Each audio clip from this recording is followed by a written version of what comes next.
A hand makes a decisive move on the go board. His opponent, a man with a smug grin, boasts about his clever play. But the man in the suit remains unfazed, calmly assessing the situation. The first man changes the subject, reaching for a snack. He brings up a personal matter, his daughter's upcoming wedding. The scarred man politely declines, explaining he'll be working that day.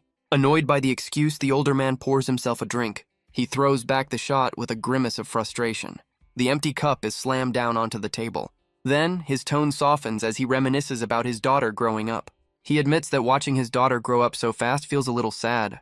He then tries to connect with his opponent, asking about his own daughter. But the scarred man shuts him down, warning him about drinking on the job. The older man accuses him of changing the subject to avoid losing the game. Suddenly, the scarred man's attention is pulled away by a faint sound. The scene shifts, revealing a grotesque figure lying on the floor. A memory surfaces of a young student facing that same monstrous creature. The memory flashes to a dark facility filled with workers in hazmat suits. The creature from the past crawls forward, begging for help in its agony. And the memory focuses on the horrific procedures performed in that hidden lab. The memory deepens, showing workers frantically handling their grotesque cargo. As one of the subjects collapses, a supervisor barks orders to restrain it. But the man in charge, a younger version of his opponent, just smiles casually. A worker points out the subject's pain, only to be told the anesthesia wore off. The supervisor's eyes narrow, annoyed by the compassion being shown. The worker presses on, questioning the morality of their horrific experiments. But a younger, unscarred version of our protagonist coldly shuts him down. The supervisor then turns to the subject with a look of mock sympathy. He lectures that their project requires a steady supply of fresh bodies, and the memory lingers on the silent, agonizing tears of the victim. The memory fades, leaving only the haunting image of the victim's face. The supervisor offers a twisted form of comfort to the suffering man, but promising that everyone in this area will eventually share his fate. Back in the present, the scarred man places a stone on the board. His opponent's smug expression instantly vanishes, replaced by shock. He stumbles back, marveling at the incredible move just played. But our protagonist rises, announcing it's time to meet the VIP. As the older man worries about the smell of alcohol, the true nature of their audience is revealed. One of the grotesque figures, the same one from the memory, begs for salvation, but its plea fades as the life drains from its eyes. Another of the grotesque subjects cries out, its face a mask of agony. The protagonist watches on, his eyes reflecting the grim scene before him. He stands silently beside the nervous police official, who adjusts his cap. The scene then shifts to a seemingly normal day at a local high school. But the students are buzzing about a body recently discovered at Songchun Port. On the rooftop, a young man reads the news, realizing the port is dangerously close. He worries aloud if they could be in danger as well if they're not careful. But he's not alone, as his friend sits quietly on the ledge behind him. The friend calmly states that he's already in deep trouble.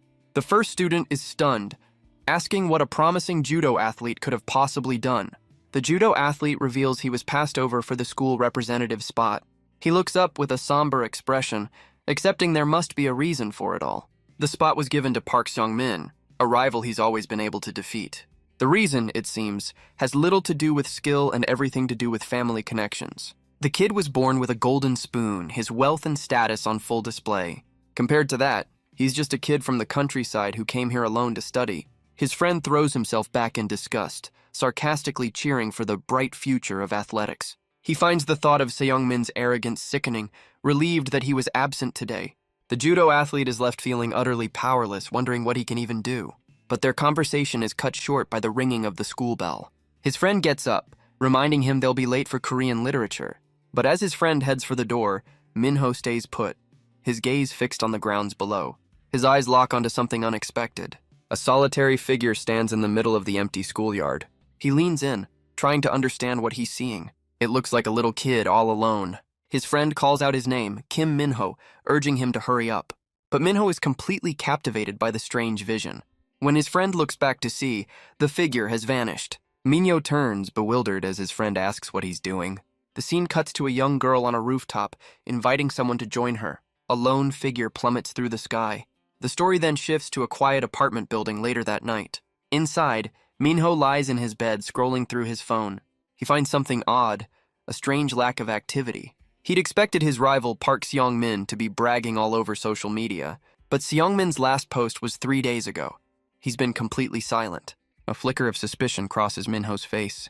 His mind flashes back to the last time they sparred, a match he easily won. He remembers standing over his defeated rival as others rushed to check on him. He remembers the look of pure malice on Seungmin's face. His rival had exploded in a fit of rage after the match. He'd grabbed Minho by the collar, refusing to accept his defeat. Seungmin then resorted to insults, reminding Minho of his father's influence.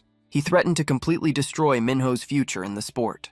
But Minho had simply clapped the dust from his hands and turned to walk away from the sore loser. He calmly told his rival to go ahead and try. The memory ends with Seungmin's face contorted in pure, impotent fury. Back in the present, Minho muses that he never thought the threat was real, but he's still puzzled by Seungmin's silence. He notes that Seungmin isn't even showing up to school, wondering if he should be relieved. But he quickly dismisses the thought, realizing there's nothing fortunate about his life being ruined. He thinks about the debt he's in just to pursue this dream, and the crushing weight of having to tell his mom.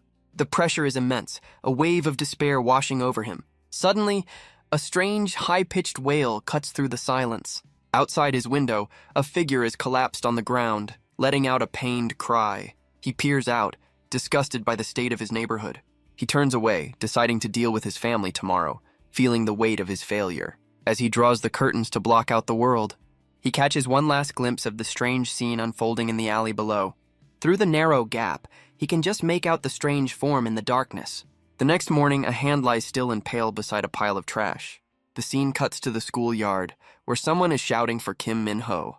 In the classroom, his friend rushes over, asking if he's heard the incredible news. He reveals that their rival, Park Seungmin, has suddenly transferred to a school in Seoul.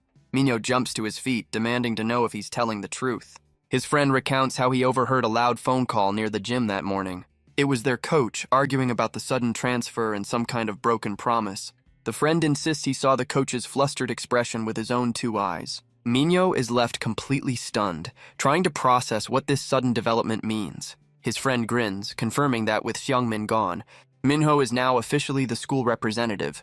He's just glad he doesn't have to see that arrogant rival's face anymore. But then a thought strikes him, as he realizes two other prominent students are also absent.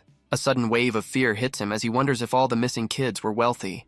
He turns to ask Minho what he thinks, but finds his desk is now empty. He figures Minho must have gone to the rooftop, his usual place to think things over.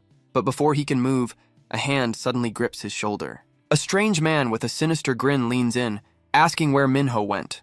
The friend can only stare back in pure, unadulterated terror. On the school rooftop, Minho looks out over the city, trying to process the news. He can't understand why Seungmin would suddenly transfer schools. But a slow smile spreads across his face as he realizes he has hope again. His moment of relief is shattered by a familiar, aggressive voice calling his name. The voice mockingly asks if he's happy about the turn of events. Stepping out from the doorway is Park Seungmin himself, looking anything but friendly. Minho is completely stunned, asking why he's here and not at his new school. Seungmin scoffs, annoyed that Minho is complaining about his sudden move. He explains that while he was at his new house yesterday, he had a thought. With a sinister grin, he reveals his new idea. He could just quit judo. Seungmin's face twists in fury, admitting it was unfair he didn't get to see Minho's despair. So he came back to put that look of frustration on Minho's face himself. He squares up, dismissing judo as a game and claiming Minho is nothing in a real fight. Minho quietly considers his rival's words. He turns away, agreeing that Seungmin is right and telling him to leave since he's already lost. He admits that his own life is ruined, with judo being the only thing he has. He calmly tells Seungmin to go home before his parents start to worry. But this calm dismissal only enrages Seungmin further, his fist clenching in fury. He lunges forward, screaming that he's always hated the way Minho looks down on him. Minho simply turns, his expression completely unfazed by the incoming attack. With a single fluid motion, Minho counters the attack, his eyes cold and focused as he executes a perfect throw. Seungmin hits the ground hard, the air knocked from his lungs. He stands over his rival, telling him to stop wasting his time. Seungmin struggles to his knees, insisting he doesn't want to cause any trouble. But his expression shifts into a deranged, unsettling smile. Minho calmly points out that causing a scene won't help either of them. His rival's hand slowly reaches for a nearby flower pot. He then lunges forward, sarcastically suggesting they should just part ways. And suddenly a figure is sent plummeting from the rooftop. Lying on the ground, bloodied but defiant, Minho dares him to say it again. But Seungmin just grins maniacally, straddling him and raising the broken pot. He promises to silence Minho for good, his face a mask of pure hatred. But just as he brings the weapon down, a strange shadow is cast against the building behind them. Seongmin freezes, wondering what kind of monstrous form he's seeing.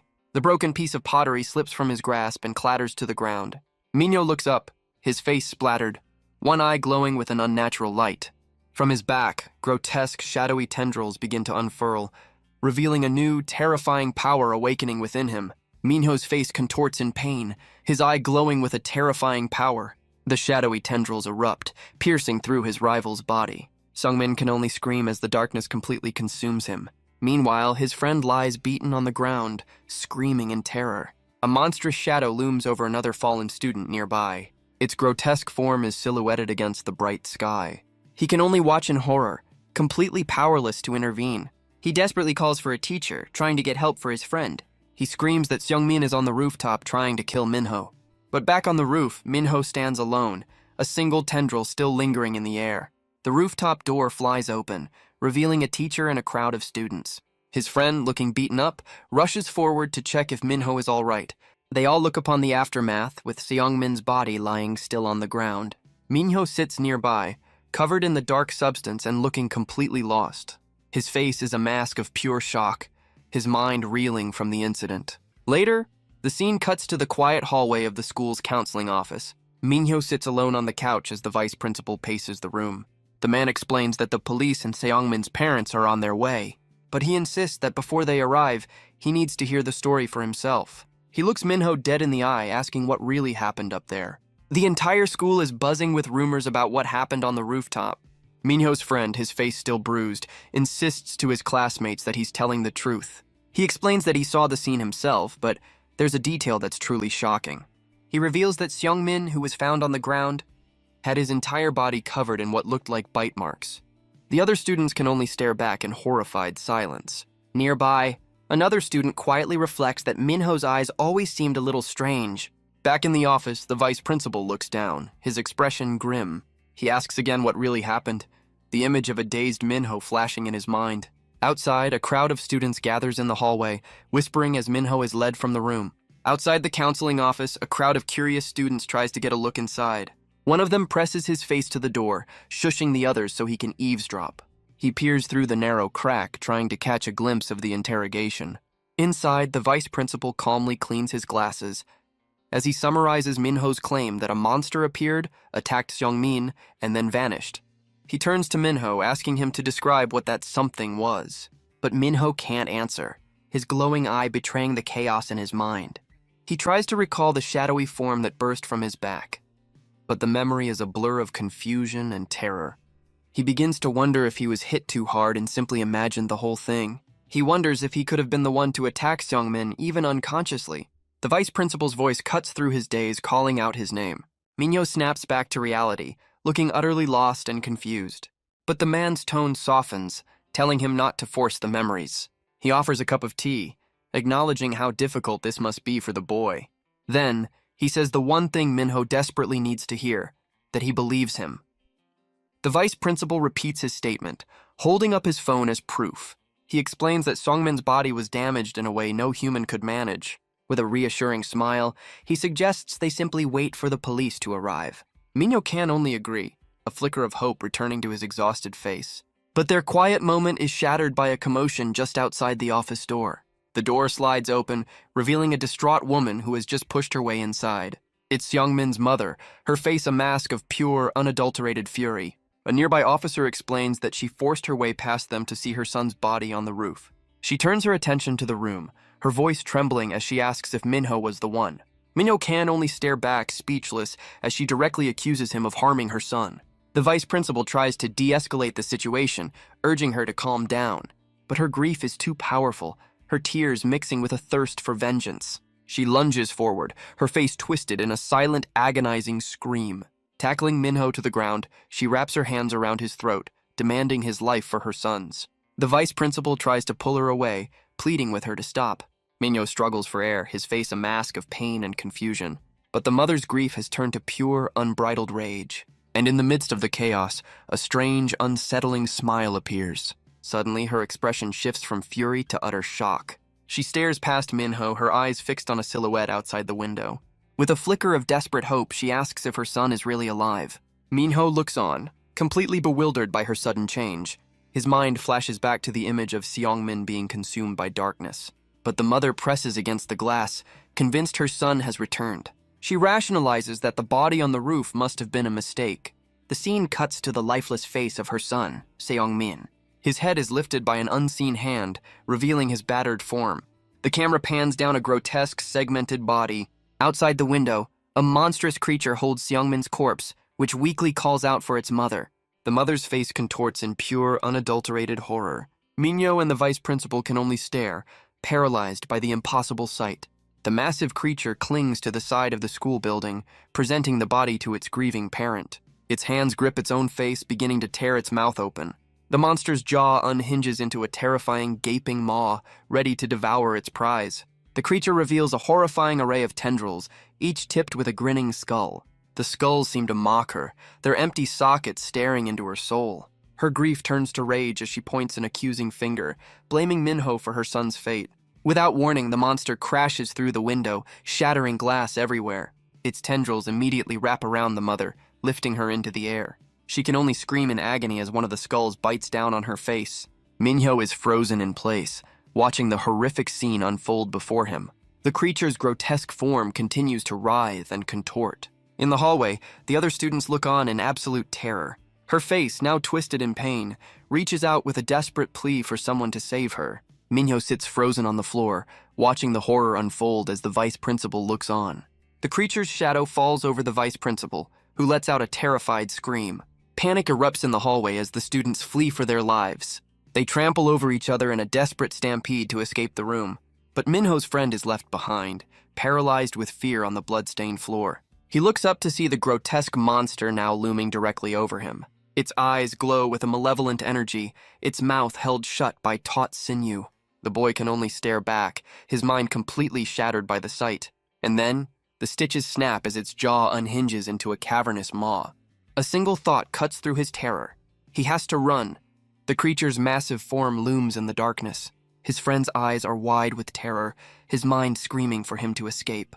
But then a different monster, a gaunt figure with long hair, leans down and begins to sob. Nearby, the vice principal's hand trembles beside his fallen glasses. In a doorway, another student cowers on the ground, crying as he fumbles for his own glasses. The sobbing creature turns, its face a mask of sorrow as it covers its mouth. A dirty footprint on the student's back shows he was trampled in the stampede. Back in the office, the first monster's grotesque mouth hangs open. The beast now stands over Minho, who remains frozen on the floor. Minho simply stares ahead, all the fight seemingly drained from him. The student with glasses looks up, his own fear forgotten as he processes the monster's sobs. Nearby, Minho's friend suddenly collapses to his knees, letting out a pained cry. His eyes glow with a strange white light as he hunches over in the darkness. But outside, a new sound cuts through the chaos as a commander barks orders. The student's eyes widen as he looks towards the source of the commotion. Through a shattered window, he can see figures assembled in the schoolyard below. It's a squad of soldiers, fully armed and holding their formation. A flicker of hope appears on his face as he realizes help has finally arrived. Minho's friend sees them too, believing that if he can just get outside, he'll be safe. He begins to crawl through the debris, desperate to reach the soldiers. He crawls desperately through the wreckage, his body battered and bruised. He pushes himself forward, believing he's almost there. He sees the shattered window, thinking he can survive the jump from the second floor. With hope in his eyes, he reaches for freedom, unaware of the shadow looming behind him. But just as he's about to escape, a dark hand clamps down on his shoulder. Grotesque tendrils erupt from the darkness, wrapping around his body and lifting him off the ground. He struggles in their grip, his face a mask of pure terror. The creature drags him upwards, pulling him through a gaping hole in the ceiling. It's the same monster from before, its skull-faced tendrils ready for another victim. His body is then unceremoniously dropped onto the pavement below. He cries out in agony, realizing his leg is shattered from the fall. Inside, the grotesque creature turns its head with a sudden jerk. It peers down through the hole in the ceiling, watching the scene below. Minho's friend lies on the pavement, his body screaming in pain. His vision blurs as he tries to comprehend the monstrous thing he just saw. But through the haze of pain, a single thought surfaces. He's still alive. He forces himself to his feet, stumbling across the empty schoolyard. In the distance, he sees the soldiers he was trying to reach, now forming a barricade. He calls out to them, desperately trying to warn them about the monster still inside. But his plea is met with the cold, unmistakable sound of a rifle being raised. But the commander gives the order to prepare to fire. Minho's friend can only stare back, wondering why they're aiming at him. A soldier warns him that another step will be his last. His face is a mask of pure, uncomprehending terror. But behind the soldiers, a new figure with a skull mask quietly appears. Its eyes glow with a malevolent red light, a twisted smile on its face. The boy's hope shatters as he realizes he's trapped between two threats. The commander then raises his voice, issuing a city-wide declaration. He announces that from this moment on, all of Songcheon City is under lockdown. Elsewhere, the scarred man from the beginning calmly adjusts his tie, ready for what's to come. He's told that his time is up, and he calmly buttons his suit jacket. The commander on the ground acknowledges the order with a grim expression. The scene shifts, following a pair of dress shoes walking with purpose. A man in a suit approaches a podium in a grand empty hall. He steps into the blinding light of a massive press conference. Leaning into the microphones, he prepares to address the nation. He introduces himself as President Young Hyun-gu of the Republic of Korea. The crowd of reporters looks on, their faces a mixture of confusion and concern. His reflection is captured in a camera lens as he makes a stunning declaration, announcing that he has sold the entire city of Songcheon to the devil. The commander's voice rings out, declaring the entire city is now under lockdown. And standing before the soldiers is a small, doll-like creature with a terrifying skull for a face. Minho's friend, still on the ground, can't comprehend what's happening. He looks back at the military barricade, his mind reeling from the impossible situation. Meanwhile, the rest of the students pour out of the school in a desperate stampede. The boy can only watch the chaos unfold, his face pale with fear. But through the panicked crowd, the student with glasses spots a familiar face and calls out to Minho. He rushes over, overcome with relief to find his friend is safe. He joyfully declares that they're saved now that the soldiers have arrived. But Minho's eyes narrow, sensing that something is terribly wrong. He can't shake the feeling that this isn't a rescue mission at all. The doll-like creature just stares back with a chilling, unblinking grin. Suddenly, a piercing sound cuts through the air, causing the students to cry out in pain. The commander raises a megaphone to his lips and begins to issue a presidential emergency order.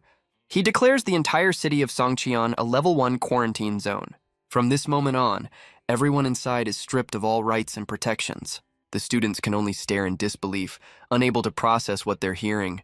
His friend screams at him to snap out of it and run, while a teacher desperately pleads with the soldiers, unaware they aren't there to help.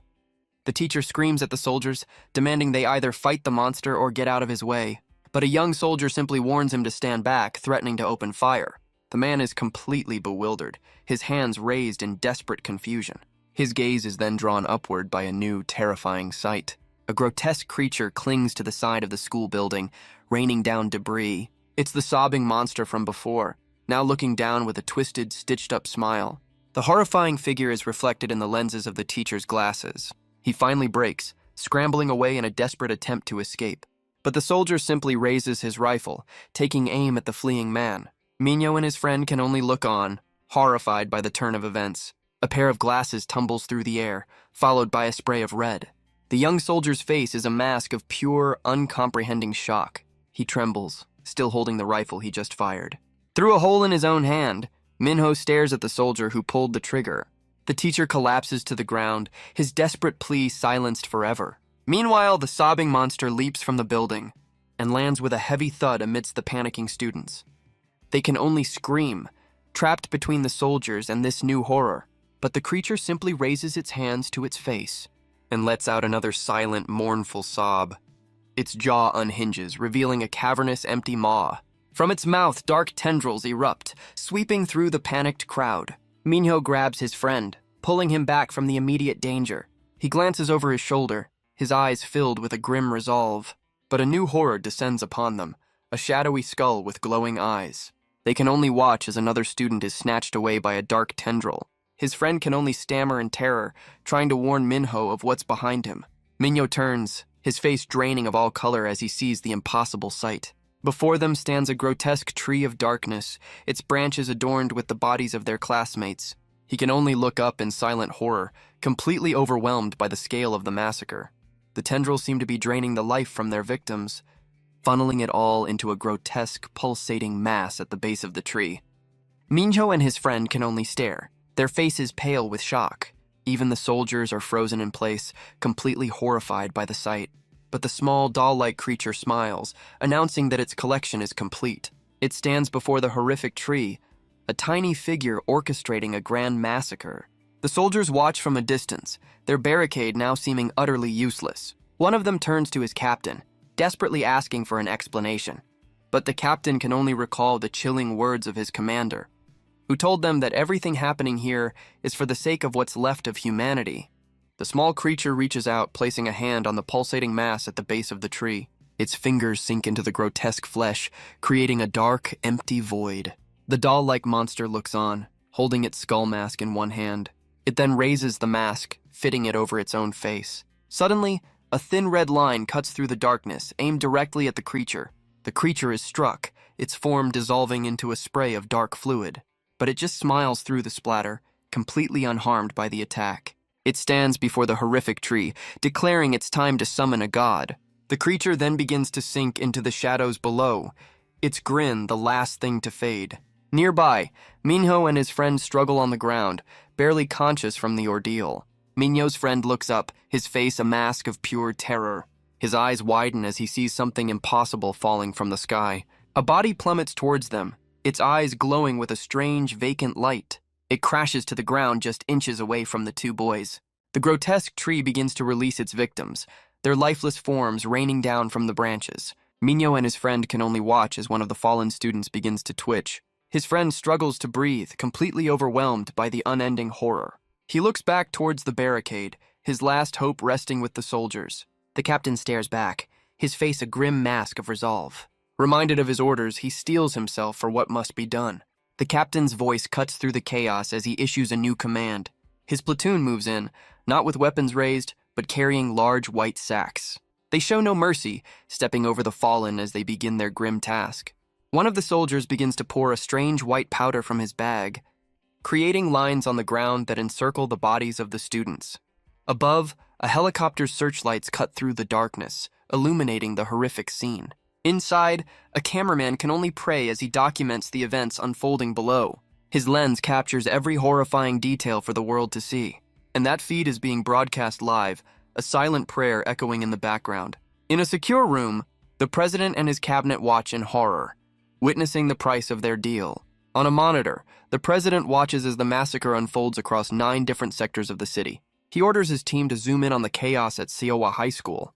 The schoolyard is now a canvas of blood, marked with a massive, unholy sigil. And at its center stands the small, doll-like creature, surrounded by the fallen. The president can only watch, his face grim as sweat beads on his forehead. The creature stands barefoot in the carnage, a picture of unsettling innocence. She explains that the blood and suffering of the innocent have forged a massive gate. With a terrifying grin, she declares that all the preparations are now complete. All that's left is the final key to open that gate, which she prepares by biting her own thumb. She holds out her bleeding finger, revealing the final ingredient, the blood of one who desires. A single drop of blood hits the surface of the sigil. Minho and his friend can only watch, their faces frozen in terror. Even the hardened soldiers are paralyzed by the impossible sight. And from his command center, the president watches the final act begin. The pool of blood begins to churn and bubble, as something massive starts to stir from within the depths. The souls of the fallen students swirl within the unholy mixture, and then, a colossal hand erupts from the ground, dwarfing everything in sight. A new face appears, its eyes glowing with malevolent power and a terrifying grin. The summoned god has finally arrived, a being of pure darkness and unimaginable scale. Minho's friend can only stare, his mind fracturing under the weight of the impossible horror. His thoughts flash to a memory of a happy couple in his class, bragging about their future together. But that memory twists into a grotesque vision of them being consumed, their hands clasped in a final tragic embrace. He remembers a cheerful athlete, always encouraging his teammates on the field, and then sees him being devoured by a ravenous, tentacled beast. He recalls a cruel bully tormenting another student in the halls, only to see that same bully begging for mercy as monstrous forms consume him in turn. The visions blur together, a horrifying montage of countless other victims and their twisted fates. And his mind snaps back to the present, his face a mask of pure, uncomprehending terror. The soldiers can only stare in horror at the grotesque forms before them. One of them is completely paralyzed by fear, sweat beading on his brow. A voice calls out to him, a desperate plea for help. It's a student, trapped within the gaping maw of a monstrous creature, begging to be saved. The soldier's eyes narrow, his shock hardening into resolve. The trapped boy continues to scream, his face a mask of pure agony. But the soldier's expression remains unchanged, his gaze fixed. His desperate cries echo across the schoolyard, a plea for salvation. And then a single shot rings out, striking the creature. He turns to see his fellow soldier has taken aim and fired. The soldier who fired stands frozen, his eyes wide with shock. His captain whirls around, demanding to know what he's just done. The young soldier can only stammer that the monster was eating people right in front of them. And inside the creature's maw, the trapped student continues to beg for his life. But his pleas are cut short as the monster's flesh closes around him. The massive beast seems completely unfazed by the gunfire, smoke rising from its hide. It lumbers past the soldiers, who can only stare in stunned silence. A grotesque, almost human-like smile seems to form on its face. Another young soldier looks on, his face a mask of pure, unadulterated terror. The creature towers over them all, a monument to their powerlessness. The soldiers are frozen, one collapsing to the ground in utter despair. The captain can only stare, his mind struggling to comprehend the impossible horror. But another soldier turns back, his expression cold and unreadable amidst the chaos. Suddenly, a car barrels into the schoolyard, a beacon of hope for the fleeing students. Behind the wheel, a man grips the steering wheel, his face a mask of grim determination. The students recognize him as their history teacher, believing he's come to save them. But his gritted teeth tell a different story, a desperate mantra of his own survival. He frantically waves them over, urging them to get inside the vehicle. Minho's friend grabs him, overjoyed that they finally have a way out. But Minho's expression is one of doubt, sensing that this escape is not what it seems. And Minho's instincts were right. The teacher's face is a mask of pure desperation. He ignores the desperate pleas of the other students, his smile turning cruel. He plows through the crowd without a hint of remorse, sending bodies flying in his selfish bid for freedom. He screams for everyone to get out of his way, his only concern being his own escape. His car smashes through the military barricade, a final desperate act. But the commander doesn't hesitate, immediately giving the order to fire. A hail of bullets riddles the windshield, striking the teacher inside. His face is a mask of agony as the shots find their mark. And his selfish escape ends as he slumps over the wheel, silenced for good. But even with the driver gone, his foot remains pressed on the accelerator. The soldiers can only scream for everyone to get out of the way as the car keeps coming.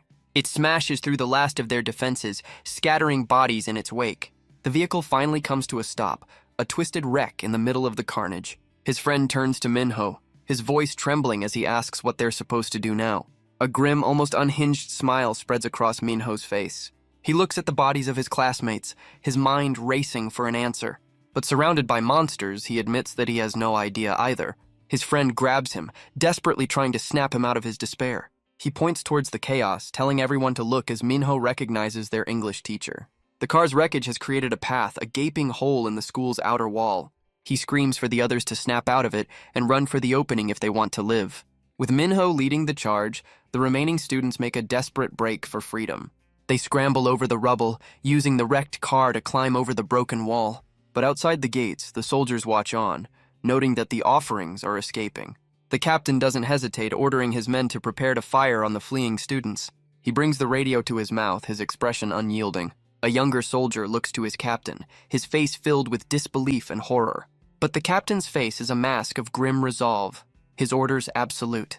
Unaware of the danger ahead, the students pour out into the open street. Minho leads the desperate charge, but the monsters are still right behind them. One of the girls is snatched from the crowd, her cries for help echoing in the chaos. Her friends can only watch in horror, calling out her name in vain. Another teacher tries to direct the panicked students towards a nearby bus, but he quickly realizes it's too late for the captured girl, urging everyone to just keep running. They flee down the street, a monstrous shadow looming over their escape. A single discarded shoe is all that's left of their fallen classmate. But then, the teacher spots a sign of hope. A designated shelter nearby. The exhausted students look up, their faces a mixture of relief and disbelief. He sees the entrance to a subway station, believing they've finally found a safe haven. The teacher tries to keep the students calm, urging them to stay together and look out for one another. The English teacher volunteers to scout ahead, telling the other to make sure no one gets left behind. Another teacher relays the instructions, trying to guide the terrified students forward in an orderly fashion. His friend turns to Minho, a look of pure relief on his face as he declares that they're finally safe. But Minho's expression is far from relieved, a deep sense of unease still lingering in his eyes. Back at the barricade, the soldiers watch the fleeing students with an unnerving stillness. One of them turns to his captain, questioning why they're letting the offerings get away. But the captain simply states that their fate is sealed, no matter where they run. The sign for the shelter, once a beacon of hope, is now just another part of the bloody landscape. And a sudden, horrifying realization dawns on Minho's face. He realizes with dawning horror that the entire city of Songcheon is already a graveyard, just like the English teacher who went ahead to scout. The other students can only look up, calling out his name in terror. A massive worm-like creature erupts from the ground, its gaping maw consuming everything in its path. Minho's friend can only stare, his face a mask of pure shock. But Minho grits his teeth, his fear hardening into a grim resolve. He grabs another student, pulling them away from the immediate danger. The scene shifts as the students pour out into the city streets, their desperate flight continuing through the now hostile neighborhood. One of the boys grabs a terrified girl, trying to keep them all together as they run for their lives. Minho glances back, his face a mask of grim determination as he leads the escape. From above, the scattered students look like ants fleeing in unseen terror. His friend finally stops to catch his breath, thinking they've put some distance between them and the school. But he quickly wonders if any place in this city can truly be called safe. His question is answered as a grotesque creature lunges from the shadows behind another student. The boy's face drains of all color, the brief moment of hope completely shattered. Minho looks down a side alley, only to find it teeming with monsters feasting on the fallen. He realizes with horror that new creatures are literally crawling out of the pools of blood. Suddenly, another student leaps into the air with impossible speed. But they can only watch as he's carried away by a winged beast. Another life claimed by the sky. Another student is caught, his face a mask of agony as he's crushed by a monster. Below, a massive foot descends as a girl screams out a name in terror. She falls to her knees, her voice breaking as she pleads for an answer that will never come. And her desperate cries are silenced by a sudden spray of red. Minho and the others can only watch, their faces pale with horror. The girl stands back up, her eyes vacant, and her body covered in the aftermath. But she quickly collapses, another life extinguished in the chaos. A new hulking beast reaches for the fleeing students, its massive hand closing in. Minho and his friends can only look on, their faces grim with the realization that there's no escape. But his friend's attention is pulled away by a new horror peeking around the corner. The remaining students find themselves completely surrounded, a horde of grotesque creatures closing in from all sides. Minho's friend can only stare, his face a mask of pure desperation. Nearby, another student tries to comfort his terrified classmate, but his own tears betray his fear. The sheer terror of their situation has broken another, his eyes vacant and unseeing. But Minho stands firm, his expression hardening as he takes in the impossible scene. The other students turn to a teacher, their voices trembling as they beg for guidance. But she's just as lost as they are, her face a mask of pure, unadulterated panic. Then, a sudden realization seems to dawn on Minho's friend, a flicker of a plan forming in his mind. The teacher's fear suddenly twists into a deranged smile, announcing she has a good idea. She tells them all to watch her closely, as Minho and the others look on with growing suspicion. She calmly picks up a sharp piece of glass from the ground, holding it up with a crazed smile as she tells them to follow her lead. Minho's friend screams at her, completely bewildered by her actions. But Minho freezes, realizing the teacher has completely snapped. Her eyes are wide and vacant, lost in her own terrifying logic. She then ducks behind a pile of rubble, ready to enact her plan. A massive creature immediately snatches her up, holding her upside down. It begins to force her into its grotesque mouth, ignoring her desperate pleas. The beast lets out a silent, horrifying roar of satisfaction. And with a final, crushing grip, her desperate sacrifice is complete. The remaining students can only watch in horror as the creature lets out a guttural cry. The teacher's body is quickly consumed by the grotesque beast. Her sacrifice buys them only a moment as they continue their desperate flight down the alley. Minho's friend finally collapses, his body and spirit completely broken.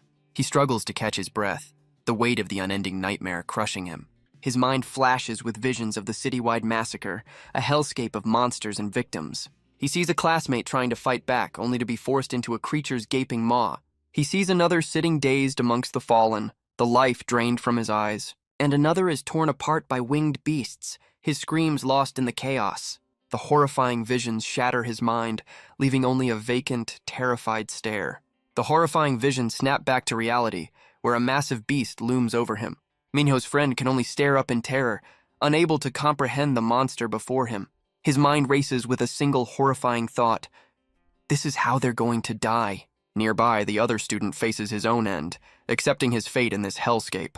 But just as he resigns himself to death, a sudden sound cuts through the alley. A massive cloud of white smoke suddenly erupts, blinding the creatures. Minho grits his teeth, his despair hardening into a grim resolve. A voice calls out from a nearby window, urging them to come closer. Someone is offering them a way out, a path to a basement shelter. Minho's friend looks on in disbelief, a flicker of hope returning to his eyes. The voice from above warns them that the smoke won't hold the creatures back for long.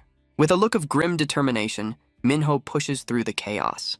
He grabs his friend, pulling him along and urging him to keep moving. He then turns to the others, screaming for them to follow him to safety. The remaining students scramble through the smoke, helping each other up. Their savior points them towards the open basement door, their only hope of escape. But as Minho stumbles, another student grabs him, and they all make a desperate dash for the shelter. Inside, the man who created the diversion waves them in, a beacon of hope in the darkness. But his friend turns back, calling out Minho's name and wondering why he stopped. But Minho just sits there, completely exhausted by the chase. He knows the smoke is fading and he needs to get inside, but his body won't move. And just as the smoke clears, a massive creature looms over him, ready to strike. His eyes widen in pure, unadulterated terror. But just as the beast descends, a hand suddenly grabs him by the collar and yanks him back towards the safety of the doorway. It's his friend, screaming as he pulls Minho from the monster's grasp. They both tumble backwards down the stairs just as the door slams shut. The two of them lie in a heap on the floor, finally safe from the chaos outside. Their savior stands over them, urging them to hurry and get all the way inside. The story cuts to a quiet apartment hallway, the silence broken by a sudden impact, and then the entire corridor is plunged into darkness. Elsewhere, in a different part of the country, the rain pours down on a small snack bar. Inside, two boys take advantage of the owner's absence, helping themselves to the food. A girl with an umbrella calls them out for stealing, but they just brush her off. As they continue to eat, she wonders where the owner could have gone. It turns out the woman ran off after seeing the news report about the massacre at Siowa High. In the foreground, a framed photograph tells a story of its own, revealing a younger, happier version of the scarred man from the beginning, standing proudly with his family. As the world reels from the news, the government faces a barrage of questions about the Songcheon lockdown. President Yoon Hyun-gu stands before the nation, his expression cold and resolute. An aide tries to control the flow, calling on a pre-selected reporter for the first question. The reporter immediately brings up the rampant rumors of military experiments or foreign attacks. He demands to know which entity is truly responsible for the Songcheon disaster, but the president calmly denies both theories, dismissing them completely. He explains that they are facing transcendent beings whose power humanity could not hope to stop. He then makes a stunning declaration. The entity called itself a demon. The room explodes in outrage, the reporters accusing him of making a mockery of the tragedy. But through the chaos, a single hand rises with an unnerving calm. The aide points to the back of the room, inviting the unknown questioner to speak. A young woman with striking, mismatched eyes introduces herself as a reporter from Journal Eye. The other journalists whisper amongst themselves, surprised that her publication was even allowed access. They speculate that the government is trying to manage public opinion, but still find her presence unsettling. Her strange eyes are noted, as is the reputation of her publication, a group known for being completely ruthless in their pursuit of a story. She cuts straight to the point, asking the president what humanity gained in return for selling an entire city to the devil. President Jung stands before them, his expression as cold and unyielding as stone. He reveals the chilling price, the survival of all humanity, minus the 4 million souls trapped in Songcheon. The entire room is left speechless, their faces a mask of pure, unadulterated horror. But the reporter presses on, demanding to know what this demon is and what will become of the people inside the city. She asks if he agrees that sacrificing his own citizens would be the most inhumane act in history. The reporter stands her ground, refusing to let the president evade the question. His eyes narrow as he considers the weight of her accusation. He slowly reaches for the microphones, and with a cold, unwavering gaze admits that he agrees. The room explodes into chaos as the press reels from his stunning confession, but the president simply turns to an aide, calmly requesting they play the prepared video. A remote is activated with a quiet click, and a massive screen behind the podium flickers to life. With a single press of a button, the president prepares to show them the truth. The video feed shows a woman with monstrous features, her companion screaming in terror. The president explains that this is footage from the operation team sent into Songcheon. He admits that his choice was indeed inhumane, his expression hardening. But he argues that the very concept of being inhumane can only exist as long as humanity itself remains. The video then cuts to a distorted broadcast, a message for the citizens of Songcheon, and across the city, terrified survivors watch the message unfold. In the basement shelter, Minho and the others huddle around a laptop watching the broadcast. His friend can only stare, his face pale with exhaustion and fear. The message echoes through the now silent streets of the quarantined city. A box of pain relief patches lies on the floor of the shelter. Minho's friend carefully applies one to his bruised shoulder. He points out just how battered and bandaged up Minho is after the ordeal. Their savior approaches, also expressing his concern over Minho's injuries. He then thanks Minho, explaining he couldn't just stand by since his own daughter is their age. The man then notes how surprisingly calm Minho seems compared to the other students, and that observation triggers a sudden, startling thought in Minho's mind.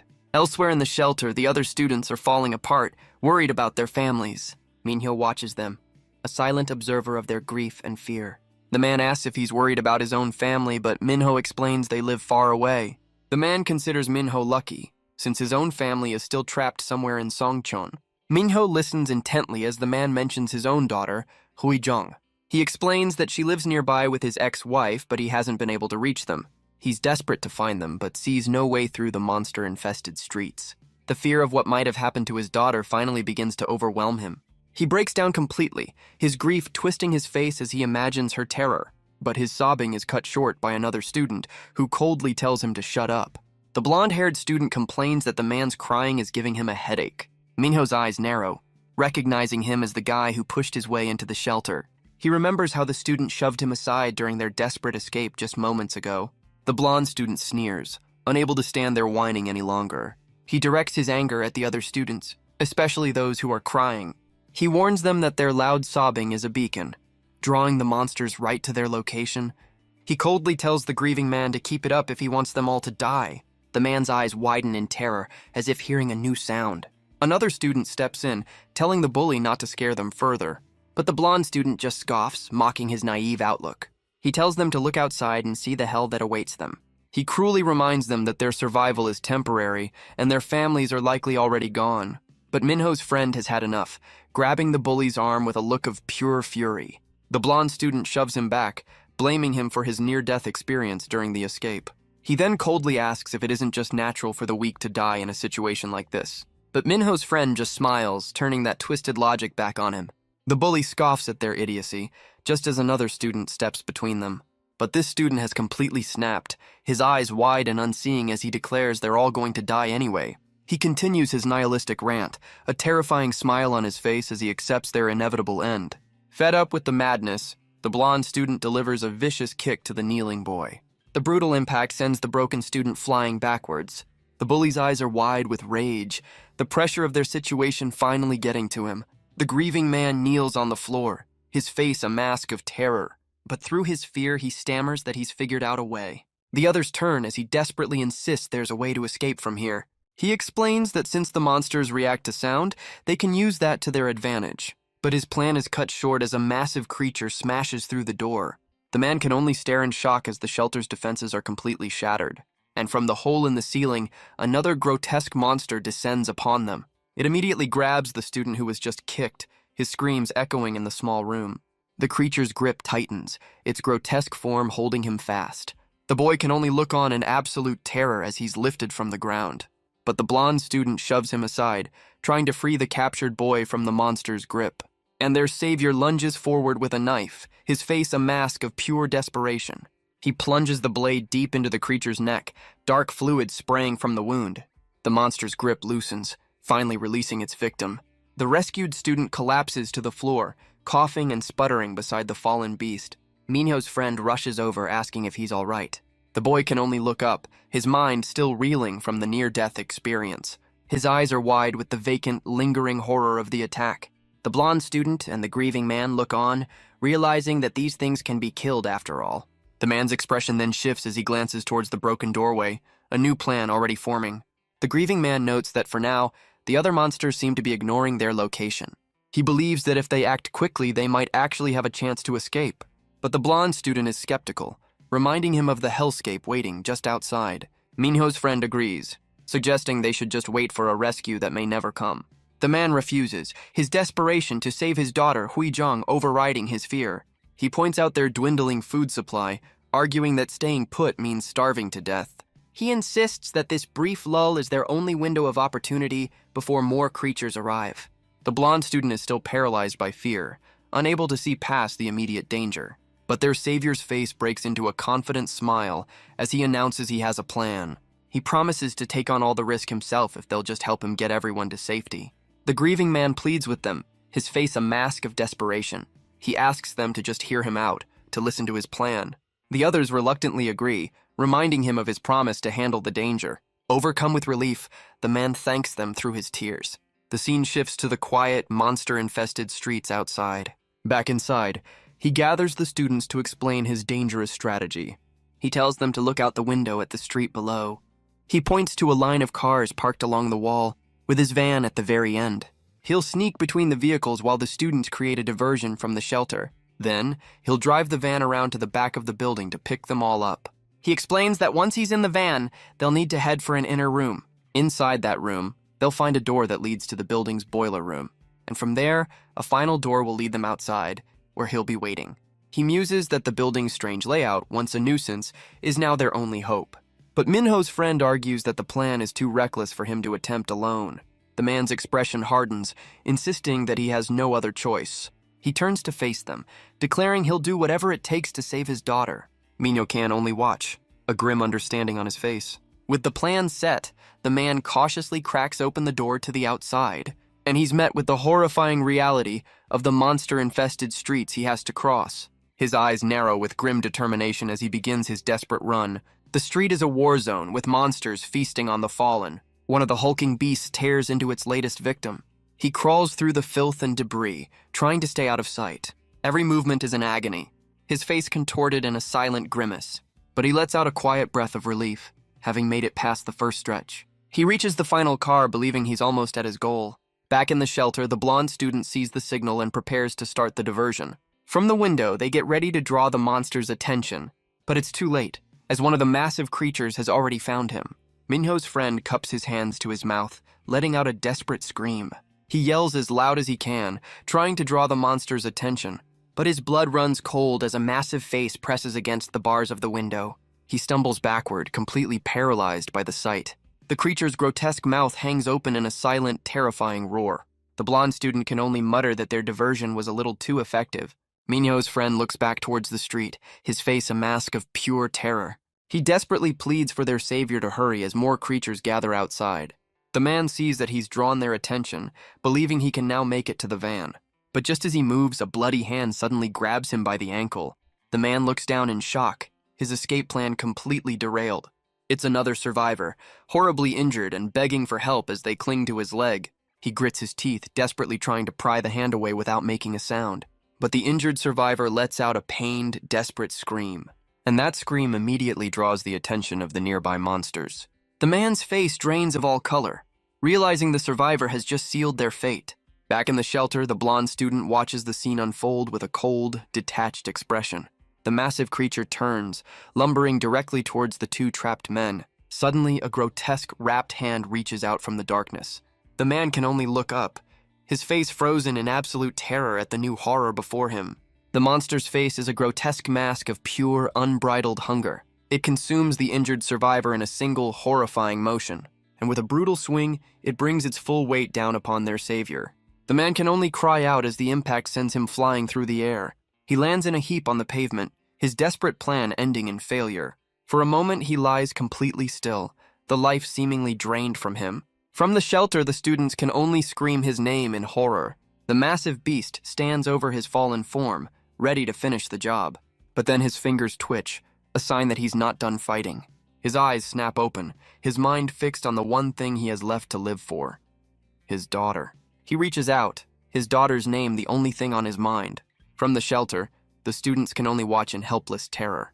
But with a final burst of adrenaline, his hand finds the door handle. He throws himself inside the van, his desperate gamble paying off. The key finds the ignition as he prepares to start the engine.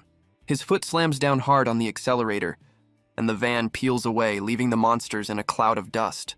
He lets out a triumphant roar, having defied death once again. Back in the shelter, the students erupt in cheers, their hope renewed. Minho's friend quickly reminds them that it's their turn to move. Minho's friend looks on in horror, his eyes wide with disbelief. But their escape is cut short as a massive creature slams down onto the van. Its grotesque hand grips the metal frame, crushing it with ease. He screams that the monster has caught the car, their last hope now trapped. Their savior rallies the others, insisting they need to create another diversion. He runs out into the open, screaming for the creature to look his way. He puts everything he has into the desperate cry for attention. His face is a mask of grim determination, sweat pouring down his brow. But the effort leaves him completely drained, hunched over and gasping for air. The other students realize with dawning horror that their plan isn't working at all. Minho's friend grits his teeth, knowing they have to get the monster off that van. He looks out the window but sees someone has already stepped outside. His eyes widen in disbelief as he recognizes the figure. It's the blonde student, armed with a fire extinguisher and a look of grim determination. Minho's friend screams for him to come back, warning him not to do anything reckless. But the bully just snarls back, arguing that staying put won't make a difference. He pulls the pin from the extinguisher, committing to his dangerous plan. With a furious roar, he swings the heavy canister with all his might. He screams for the monster to turn its attention towards him. His knuckles turn white as he prepares to make the desperate strike. He stands in the open, screaming for the monster to look his way. The fire extinguisher flies through the air, a final, desperate projectile. It smashes directly into the creature's head, finally getting its attention. The massive beast is knocked clean off the vehicle, freeing their only escape. Inside the shelter, the others cheer, believing their plan has actually worked. But Minho's expression is grim, sensing this victory is far from certain, and his fears are realized as another monster closes in on the now defenseless student. Its foot comes down hard, crushing the boy's leg beneath its weight. The blonde student can only scream, his sacrifice turning into his own personal nightmare. The creature then grabs his head, ready to silence him for good. The creature's grip tightens, its grotesque hand crushing down on the boy's head. But just then, Minho's friend grabs a hold of something with a desperate, furious grip. He uses a winged monster as a makeshift weapon, swinging it with all his might. On the ground, the blonde student lies motionless, his sacrifice seemingly in vain. But his friend's face is a mask of pure, unadulterated rage. He plants his feet firmly on the ground, his knuckles turning white as he tightens his grip on the creature's leg. He pivots with a surge of adrenaline, channeling all his strength into the desperate swing, and his face contorts in a furious roar as he unleashes his attack. The makeshift weapon connects with a sickening crunch, sending the massive beast flying. It crashes hard into the pavement, its grotesque mouth open in a silent scream. Minho's friend grits his teeth, a surge of adrenaline coursing through him. He stands over the fallen bully, shaking the feeling back into his hand. The blonde student asks if his leg is all right, but his friend just scoffs at the obvious question. But his brief moment of triumph is shattered by a new wave of terror. The monster he just defeated is already getting back to its feet, enraged. The bully asks if he can run, but his friend just notes that his leg seems fine now. The scene cuts to the shelter door, which slams shut just in the nick of time. Inside, the two of them collapse to the floor, completely spent from their desperate fight. The blonde student complains about his leg, while Minho's friend is just relieved they survived. He urges them to hurry to the back, worried the others might have left them behind. Minho's friend cautiously opens the door to the inner room, but he freezes in the doorway as the others ask what's wrong. They look on in confusion, wondering why he's just standing there. His eyes are wide with a sudden horrifying realization. The scene cuts to the van, speeding away down the empty street. Inside, their savior breaks down in tears, apologizing for what he's done. Back in the shelter, Minho's friend stares out at the empty alley, and the crushing truth hits him. The man drove off and abandoned them all. The man's desperate words echo in their minds, his promise to do anything to save his daughter. His friend realizes with dawning horror that they've been betrayed and left for dead. His face twists in pure, unadulterated fury at their impossible situation. The scene cuts to a rainy highway, far from the chaos of the city. A lone taxi makes its way through the downpour, heading towards Songcheon. The driver looks on with a weary expression, his journey cut short. He's stopped by a military barricade, unable to drive any further. His passenger explains that the entire area is under lockdown due to a strange fog. She looks down at a cracked phone screen, a photo of her and her son, Minho. It's Minho's mother sobbing as her daughter tries to reassure her that he'll be all right. The taxi driver realizes with a grim expression that his passenger's son is trapped in the city. His eyes narrow as he glances up at his rearview mirror. He wonders aloud what that strange fog could possibly be, but his gaze is fixed on something reflected in the glass. A monstrous, shadowy figure looms in the reflection, a sign of the horrors within. The story jumps forward to day 5 of the quarantine, where the students lie exhausted in the shelter. The sink is overflowing with empty containers, their food supply clearly running low. And the refrigerator is almost completely bare, confirming their desperate situation. The remaining survivors sit against the wall, their faces buried in their hands in utter despair. Minho's friend lies curled on the floor, completely drained by the unending nightmare. One of the students has completely lost it, his eyes wide with madness. Even Minho sits slumped against a wall, his spirit seemingly broken.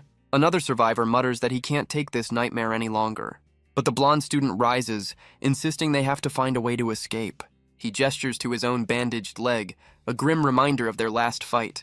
He points out that their food supply ran out a long time ago, and the rotting head of the monster they killed is filling the room with a foul stench. He gestures to the others, who have clearly been broken by the unending horror. But Minho's friend tells him to be quiet, worried his shouting will attract more monsters. A girl begs him to stop, her own fear and despair bubbling to the surface. The other students can only weep, their hope completely shattered. But the blonde student insists they need to come up with a plan to escape. He looks over at the student who has completely broken down, whose eyes are wide with a terrifying, vacant stare.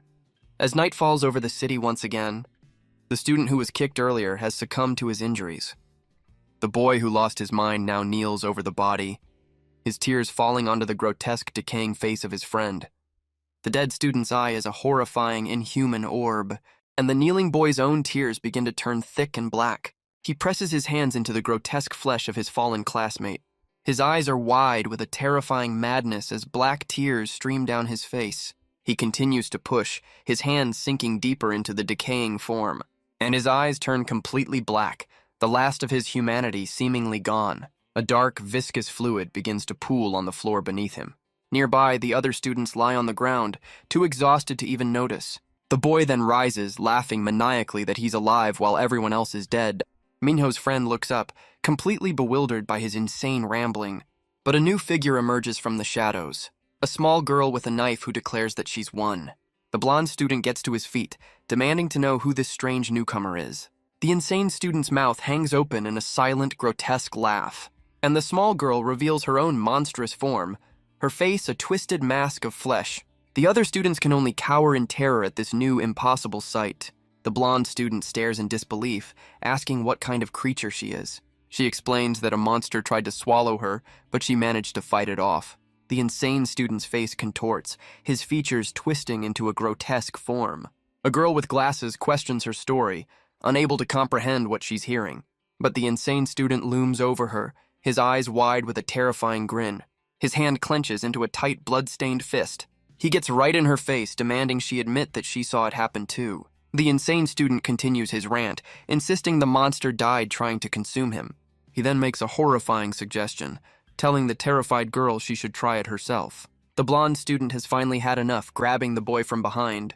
Meanwhile, the strange girl collapses to the floor, her knife clattering beside her.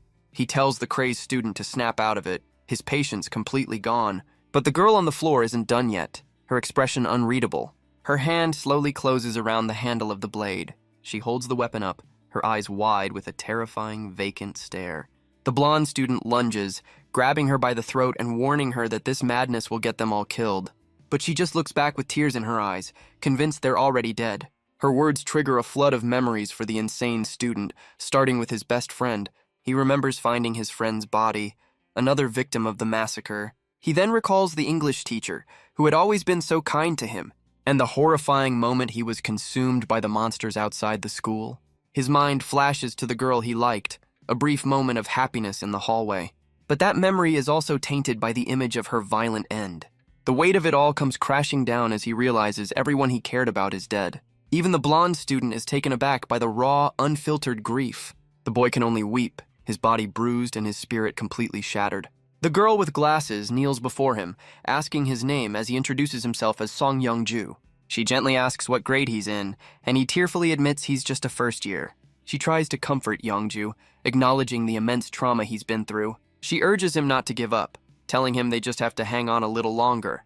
With a reassuring smile, she promises that she'll help him through this. The two of them share a fist bump, a small moment of connection in the darkness. The blonde student and Minho's friend look on, wondering if this small act of kindness can actually help.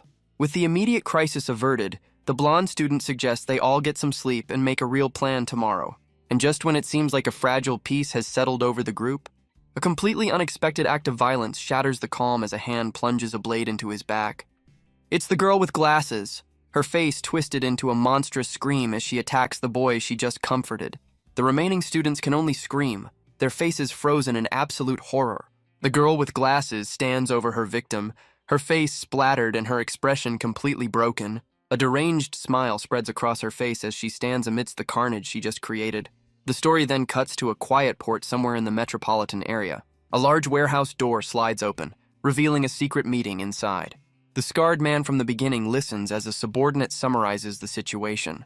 He recounts how President Jung sold the city, which was then enveloped in a mysterious fog. He continues, explaining that soldiers were placed at 12 key locations to perform a summoning ritual.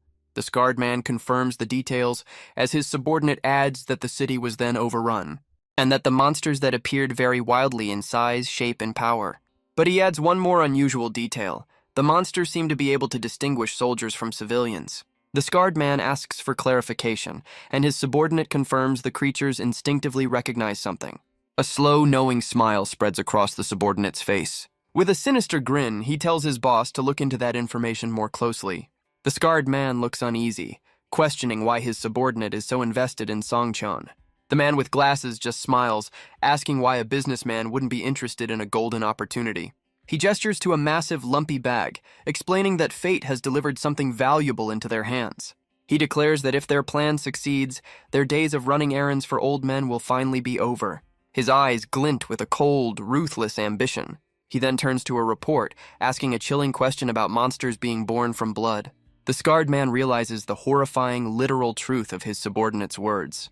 The man with glasses explains that when enough blood gathers in one place, new monsters will literally crawl out from the pools of the fallen. The scene flashes back to the shelter, where the girl with glasses stands over her victim with a terrifying smile. A vision of a grotesque creature consuming a body illustrates the horrifying cycle of death. One of the men in the warehouse looks on, his face pale with shock. The vision continues, showing a victim being crushed in a monster's grip. The creature's hand tightens, a horrifying display of raw power. The man can only stare back, his mind completely shattered by the implications. The scene then cuts to a quiet, closed door. The silence a stark contrast to the horror just witnessed. Back in the shelter, the remaining students make a desperate break for it, fleeing the madness within. But they run straight into a new nightmare, as grotesque creatures block the stairwell. Minho screams for them to head for the upper floors, their only possible escape route. They scramble up the stairs, a horrifying slug-like monster crawling up from below. But their hope shatters as Minho realizes all the doors to the upper floors are locked. He understands with dawning horror that they have nowhere left to run, but his fear hardens into resolve as he thinks of one last chance. He points to the top of the stairs, telling everyone to make for the rooftop. His friend reaches the door first, desperately trying to get it open. But the knob just rattles in his hand, their final escape route completely sealed. His friend's face falls, the crushing reality of their situation finally sinking in. But Minho has had enough, shoving his friend out of the way with a furious roar. He throws his entire body against the door, smashing it open and crashing onto the rooftop. His friend rushes over, asking if he's all right after the desperate move. Minho gets to his feet, insisting he's fine as he looks out over the city. His gaze drifts across the sprawling, monster-infested landscape. He takes in the full scale of the hell that Songcheon has become. The other students can only stare, their faces a mixture of shock and terror. But their brief moment of escape is shattered as a grotesque face peeks through the broken doorway. The massive creature begins to squeeze its horrifying form onto the rooftop. One of the students screams in terror as the monster fully emerges from the doorway. Another grabs his head, his face a mask of pure panic as he tells everyone they have to run. Minho's friend can only stare, sweat beading on his face as he processes their impossible situation. The camera pulls back, showing the small group trapped on the rooftop with nowhere to go. The friend's eyes are wide with fear, convinced that this is the end for all of them. But a hand suddenly rests on his shoulder, trying to ground him in the chaos. It's Minho, who insists there's still a way out as he holds up a bundle of thick cables. He grips the frayed ends of the electrical wires, a desperate plan forming in his mind. The blonde student explains what they are, as one of the girls asks what he's going to do with them. He points out the old wiring on the building, explaining they'll tie one end to this rooftop, and then jump to the next building to secure the other end. The rest of them will then use that wire to cross the massive gap, but his friend immediately calls the plan impossible. Pointing out the next rooftop is at least 5 meters away, the student with glasses corrects him, stating the exact distance is 7 meters and 45 centimeters. Minho calmly reveals that this is his personal long jump record. His face hardens with resolve, convinced that he can make the jump. The other students can only look on, completely stunned by his confidence. But the blonde student screams at him to hurry, pointing to the monster now looming behind them. Minho steels himself, his eyes fixed on his goal as he prepares to leap. A memory surfaces of his coach telling him he'll never make it. His harsh words question the point of practice without a strong heart. He's called a coward who always chokes when it matters most. The memory echoes in his mind, telling him he can't do anything. But that doubt is replaced by a surge of pure, unyielding resolve. With a defiant roar, he launches himself across the impossible gap. He soars through the air and lands perfectly on the opposite rooftop. His foot plants firmly, securing their only path to safety. The other students can only watch, their faces a mask of disbelief. The student with glasses stares, completely stunned by the impossible feat. The strain of the impossible jump is clear on Minho's face. He secures the cable, creating their only escape route. The blonde student grits his teeth, realizing their plan might actually work. He can't believe it, muttering that the impossible plan is working. But the monster from the first roof has followed, lunging at Minho as he vows to save everyone. The others can only watch in absolute terror, their hope instantly shattered. Minho glances down, seeing the alley below is still swarming with creatures. He and the student with glasses realize there's no easy way down from here either. The blonde student calls out to him, a new idea forming in his mind. He asks if Minho knows how to perform a breakfall, a skill that might just save their lives. The blonde student explains that once Minho is on the ground, he'll become the bait. He clasps his hands, demonstrating the proper technique. He insists that while the monsters are distracted, it will be their only chance to escape. Minho's friend can only stare back, horrified by the insane suggestion, but the student with glasses agrees, realizing that doing nothing is a death sentence. With the plan set, Minho takes the cables and prepares for his part. The blonde student looks on, his face a mask of grim determination. He quickly demonstrates the proper form for the breakfall one last time. He tells Minho to aim for the pile of trash below to cushion his fall. But Minho's friend screams that the plan is nothing short of a suicide mission. The blonde student stretches, insisting that this is their only chance to survive. But Minho's friend can only scream, horrified by the thought of Minho sacrificing himself. Minho ignores his pleas, grabbing the thick bundle of cables with both hands. He quickly practices the breakfall just as he was shown, tucking and rolling to absorb the impact of the fall. He comes to a stop, the cables still clutched tightly in his hand.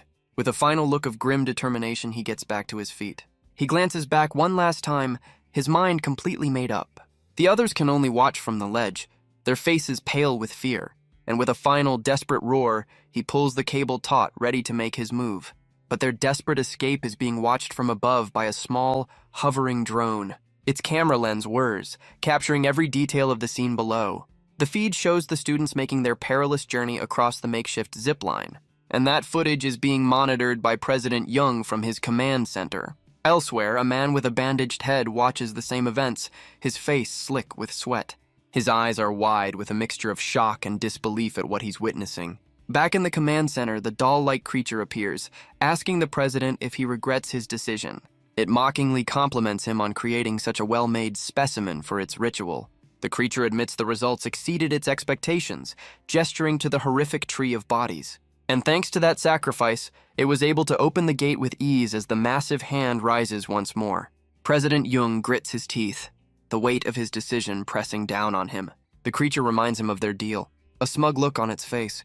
It warns him that any weakness now will cost him everything he fought to protect. Its grin widens, a picture of pure, unadulterated evil. Back on the rooftop, the blonde student throws off his jacket, ready to make the crossing. He turns his back to the others, preparing to be the first to go. His face is a mask of grim determination, all fear replaced by resolve. The cable is now secured, their only lifeline stretched across the chasm. On the ground lies the doorknob Minho broke off in his desperate charge. And the door to the rooftop now stands sealed, their path of retreat completely cut off. Through the peephole, they check the path ahead. Minho's friend confirms the coast is clear, at least for now. But the student with glasses mourns the two classmates who didn't make it across. Their desperate crossing cost them dearly, with two students falling to their doom. Minho can only grit his teeth, the weight of their losses pressing down on him. The others look on, their faces a mixture of shock and exhaustion. The blonde student sits apart from the group, his injured leg clearly taking its toll. Sweat pours down his face, his expression twisted in pain. The student with glasses approaches, noticing how unwell he looks. He realizes with dawning horror that the leg has become infected, showing signs of sepsis. He warns the blonde student that if left untreated, the wound will be fatal. The blonde student just glares back, sweat beading on his face. The others look at him with surprise, and he asks what's with their expressions. He scoffs, asking if they thought he was an idiot just because of how he acts, insisting he's smarter than them.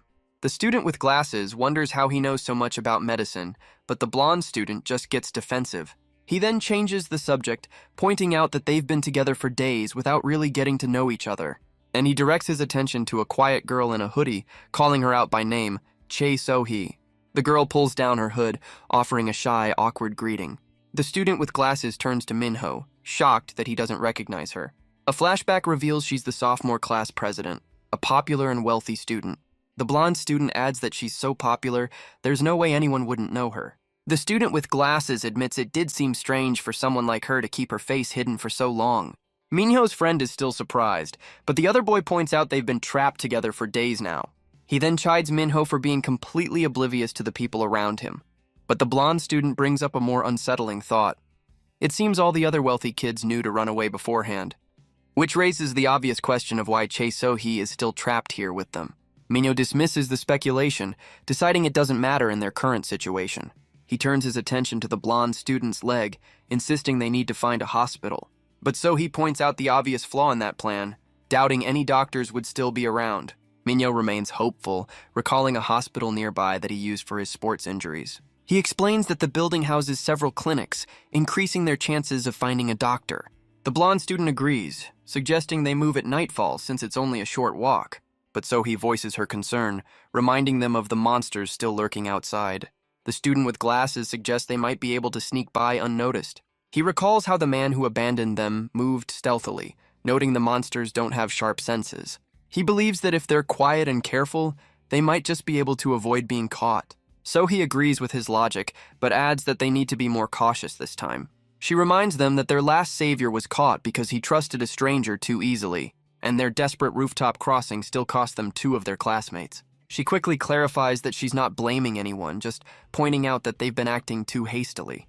But the blonde student scoffs, finding her cautious approach ridiculous. He questions why she didn't step up sooner if she's so capable, instead of just hiding under her hood. So he looks away, unable to meet his accusatory gaze. She explains that the reason she was hiding was because of a memory from before the city fell, when things were still normal. She remembers feeling overwhelmed, leaning against a wall just to catch her breath. Even then, another student had noticed her distress, calling out her name in concern. Her classmates had rushed to her side, relieved to see that she was safe. They all looked to her for strength, admitting that her presence alone made them feel at ease, and she had simply smiled, telling them to trust her, hiding the immense pressure she was under. But the memory that haunts her is one of pure, paralyzing terror. She remembers watching a classmate get consumed, screaming her name for help. The desperate cries for a savior she couldn't be echoed in her mind. She could only clench her fist, completely powerless to intervene, and so she hid, pulling up her hood to block out the world and her own failure. Back in the present, the weight of that memory still lingers in her eyes. She clenches her fist, the shame and fear still fresh. But she grits her teeth, forcing the painful memories down. With a strained smile, she claims she was just hiding because she hadn't washed her hair. But the blonde student's eyes narrow, clearly not buying her flimsy excuse. He tells her to keep her opinions to herself, accusing her of doing nothing while they risked their lives. The student with glasses tries to calm him down, but Soo-hyuk admits he's never liked her. He explains that her forced smiles and hidden feelings remind him of someone he despises. So-hee can only look down, her face flushed with shame. But Minho suddenly turns, cutting the argument short. He hoists the injured Soo-hyuk onto his back, telling him to save his anger and get ready to move. With his rival on his back, Minho begins to lead the way down the stairs. He tells the others that while So-hee has a point, now is the time for action, not debate. He adds that he's never forced anyone to follow him, leaving the choice up to them. As they head down, the student with glasses suggests they find some shoes, while So-hee quietly follows behind. Under the light of a full moon, the city of Songcheon remains eerily silent. The students have reached the ground floor, ready to make their move. Minho's friend cautiously peers through the glass door and confirms that the immediate area appears to be safe for now. Minho turns to the injured Soo-hyuk, telling him it's time to go. The blonde student reluctantly accepts the help, getting onto Minho's back. But his gaze drifts past them, his eyes narrowing with suspicion. He confronts So-hee, questioning why she's following them after her cautious speech. The student with glasses looks on, just as confused by her sudden change of heart. But Minho's friend ignores the drama, carefully opening the door and telling everyone to be quiet. With Minho leading the way, the small group steps out into the darkness. But So-hee's eyes immediately widen in horror at what she sees. Her gaze falls upon the mangled body of another victim lying in their path. It's a grim reminder of the hellscape these streets have become. The sight sends a fresh wave of terror through her. But she forces herself to look away, trying to focus on what's ahead. Soo-hyuk barks orders, telling everyone to keep their eyes forward and not to make a sound. So-hee takes a sharp breath, trying to steel her nerves. She watches them go, thinking how uncool it is that Minho is still the one carrying him. And the small band of survivors continues their tense journey through the silent, deadly streets. The small group makes their way through the narrow, trash-strewn alley, but they freeze as they spot a massive, grotesque creature just ahead. Soo-hyuk grips Minho's shoulder, his eyes wide with alarm as the others look on. They quickly duck behind a car, holding their breath as the monsters pass by. The tension is palpable, sweat beading on their faces as they wait for an opening. Under the pale light of the moon, their desperate journey continues. The night sky offers no comfort, only a silent witness to their struggle. The student with glasses admits they've been wandering for hours, his hope beginning to fade. The unending nightmare has taken its toll on all of them, their minds worn down by the constant fear. He feels his sense of reality slipping away, the horror becoming almost mundane. He admits that after seeing so much death, he's starting to get used to it. He worries they'll all end up going crazy like Youngju, or the girl who snapped back in the shelter. But So-hee still holds out hope, asking if they could be rescued if they just hide. Soo-hyuk scoffs at her naivety, reminding her that the country has already abandoned them. He insists they were left for dead the moment that strange creature appeared with the soldiers. Minho's friend can only offer a sarcastic remark about his encouraging words. But Minho keeps them focused, announcing they're just around the corner from the hospital. He warns them that the wide intersection will leave them completely exposed. His friend takes a sharp breath, knowing they have to move slowly and carefully. Minho's friend looks ahead, his eyes wide with a sudden dawning horror. He asks why Minho has stopped, wondering if another monster is blocking their path. But the entire group can only stare forward, their destination finally in sight. Because where the hospital once stood, there is now only a massive, swirling void that has consumed it completely. The story then cuts away from the hellscape of Songcheon to a modern office building. A young man leaves the office of Journal Eye, announcing that he's heading out for the night. He tells his colleague Dale that it's late and she should go home as well. But in the vast, empty office, she remains at her desk, the last one working. She pores over an old file, examining photos and documents from a long-forgotten case. It's the same reporter from the press conference, her mismatched eyes filled with a cold, unwavering focus. Her mind goes back to the press conference video, wondering what those monsters really are, and what exactly is happening in the quarantined city of Songcheon. Her mismatched eyes narrow, searching for an answer. Her investigation centers on an anonymous package she recently received. Inside are records of bizarre incidents, like a man in 1942 whose organs were fused with a fish from another continent. Another case from 1956 details 12 inmates who simply evaporated from a prison shower. And in 1976, an actor vanished, leaving behind a severed arm that moved on its own for hours. On the surface, the incidents seem completely unrelated, but a chilling suspicion begins to form in her mind that all of these impossible events are somehow connected to the Songcheon disaster, But her investigation is interrupted by a man who compliments her excellent intuition. Dally spins around, demanding to know who this stranger is. He just smiles, offering to take her to the truth she's so desperately seeking. The man confirms her suspicions, revealing the 3 old cases are indeed connected to the current disaster. He then reveals that President Jung Hyun-gu himself has been investigating them for years, leaving Dale completely stunned. The president, he explains, has been secretly preparing for this and asks if she's curious to know more. Dale can only listen, her face a mask of tension and intrigue. He then makes a shocking proposal, asking if she'd like to go into Songcheon herself to find the truth. She recoils at the thought, questioning why she would ever enter a city swarming with monsters, but he simply shrugs, telling her it's just a suggestion and he can always ask someone else. The man's eyes narrow, a knowing look on his face, and a confident, almost predatory smile spreads across his lips. He reveals that a group is planning to enter Songcheon soon, and he can get her in with a fake identity. Dale protests, questioning why he's making decisions for her as he turns to leave. He simply remarks that he always thought of her as a cold-hearted person, but she's surprisingly honest with her emotions, leaving her flustered and speechless. With a final promise to contact her soon, the mysterious man vanishes. Back in Songcheon, Minho can only stare at the impossible void that has replaced their destination. Soo-hyuk can only ask what they're even looking at, his own mind struggling to comprehend the sight. Minho's friend is completely frozen, his last shred of hope utterly shattered. He can only stare, his mind struggling to process what he's even seeing.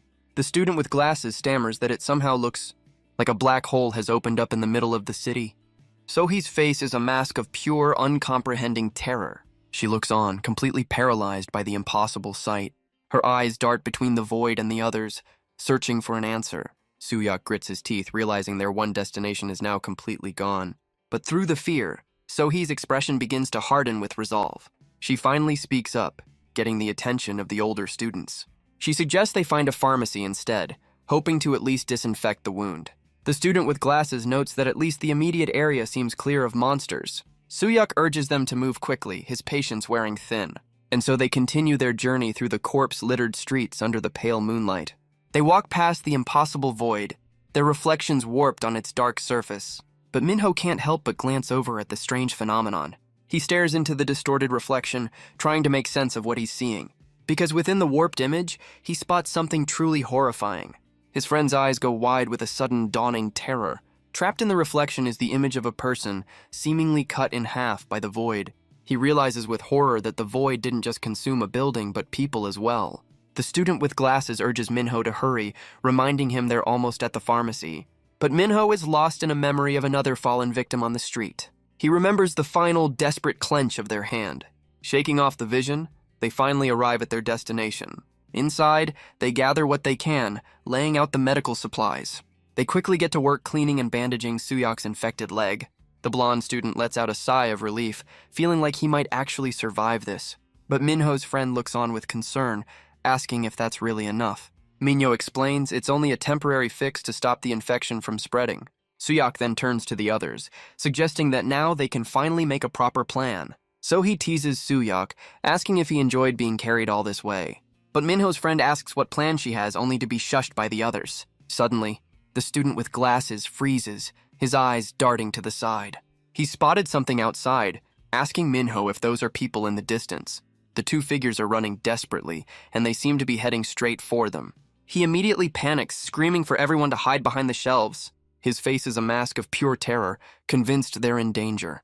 But as they help Soo-hyuk, Minho's friend questions why they're hiding from other survivors.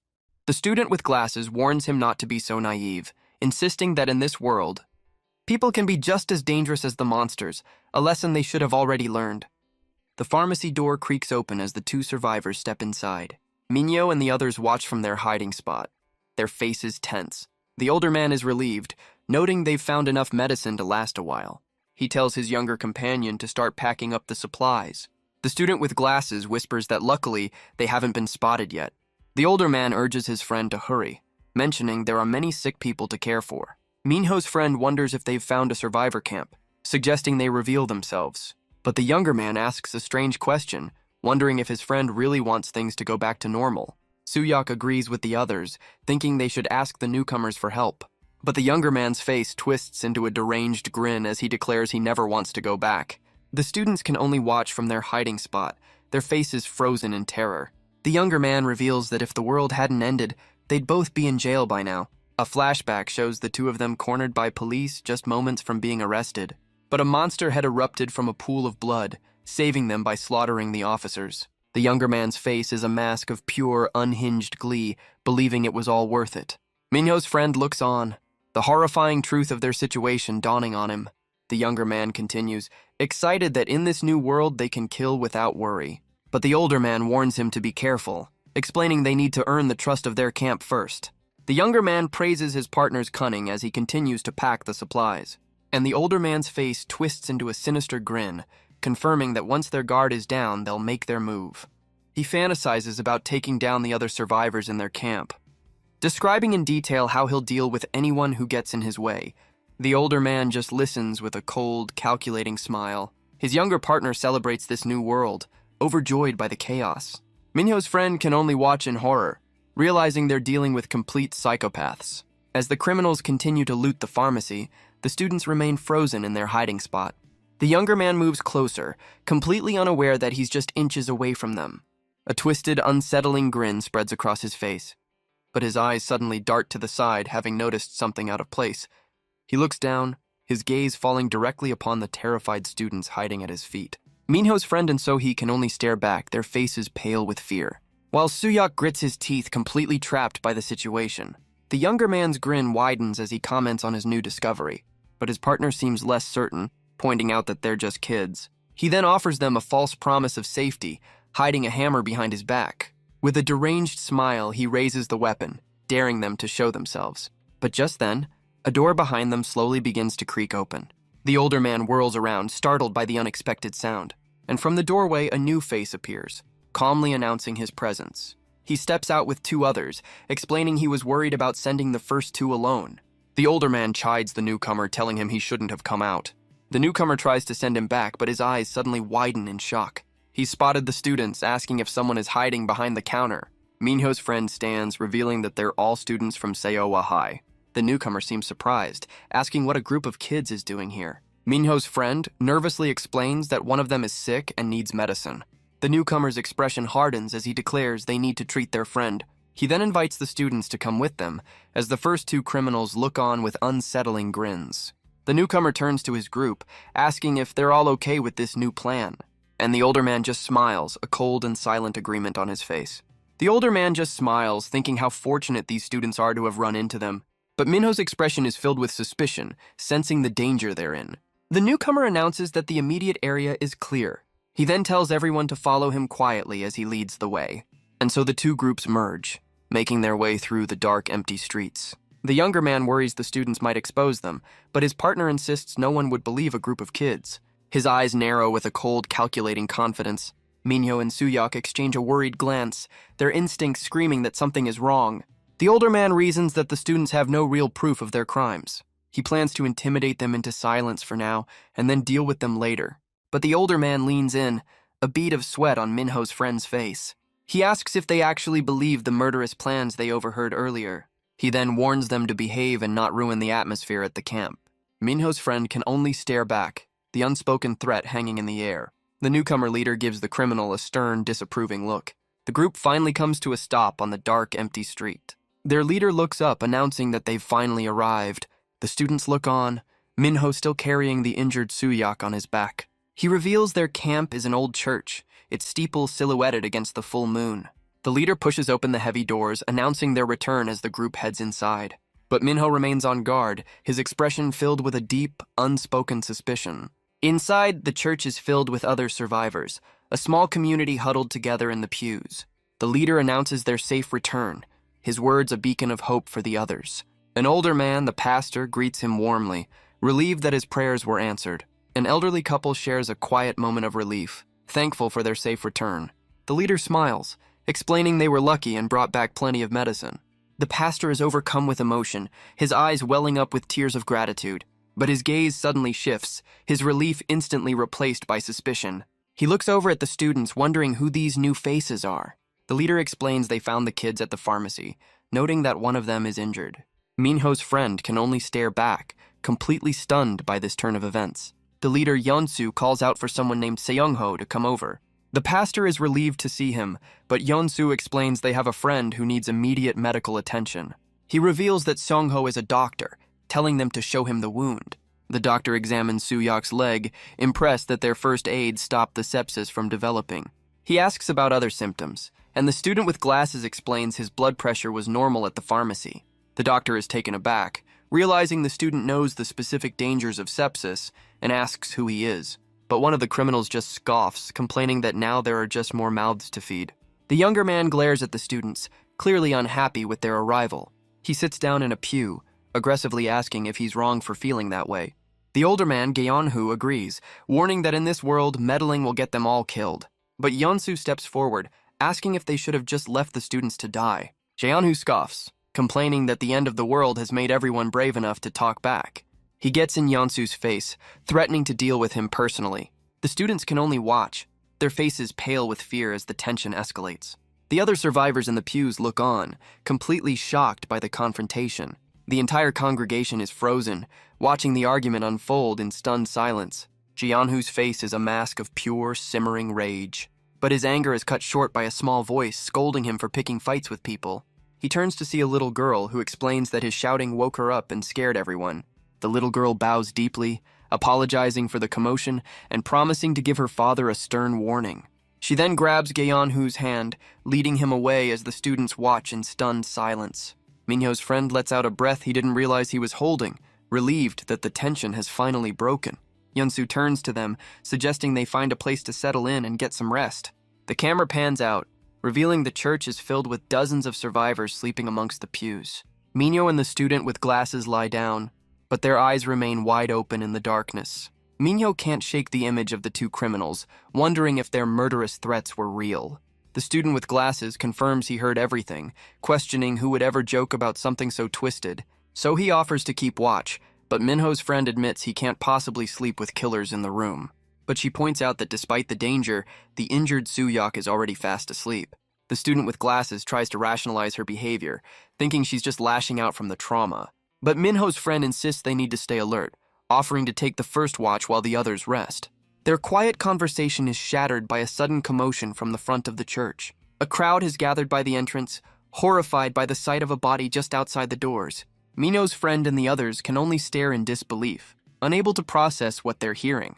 He's instantly filled with regret, realizing they should have warned everyone about the two criminals immediately. His face twists in pure horror, understanding the implications of their silence.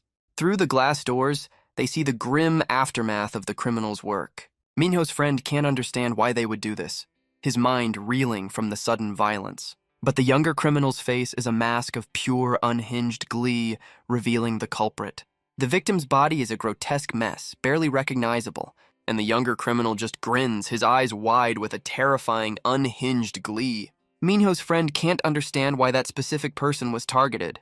The other survivors assume he went outside alone and was caught by a monster.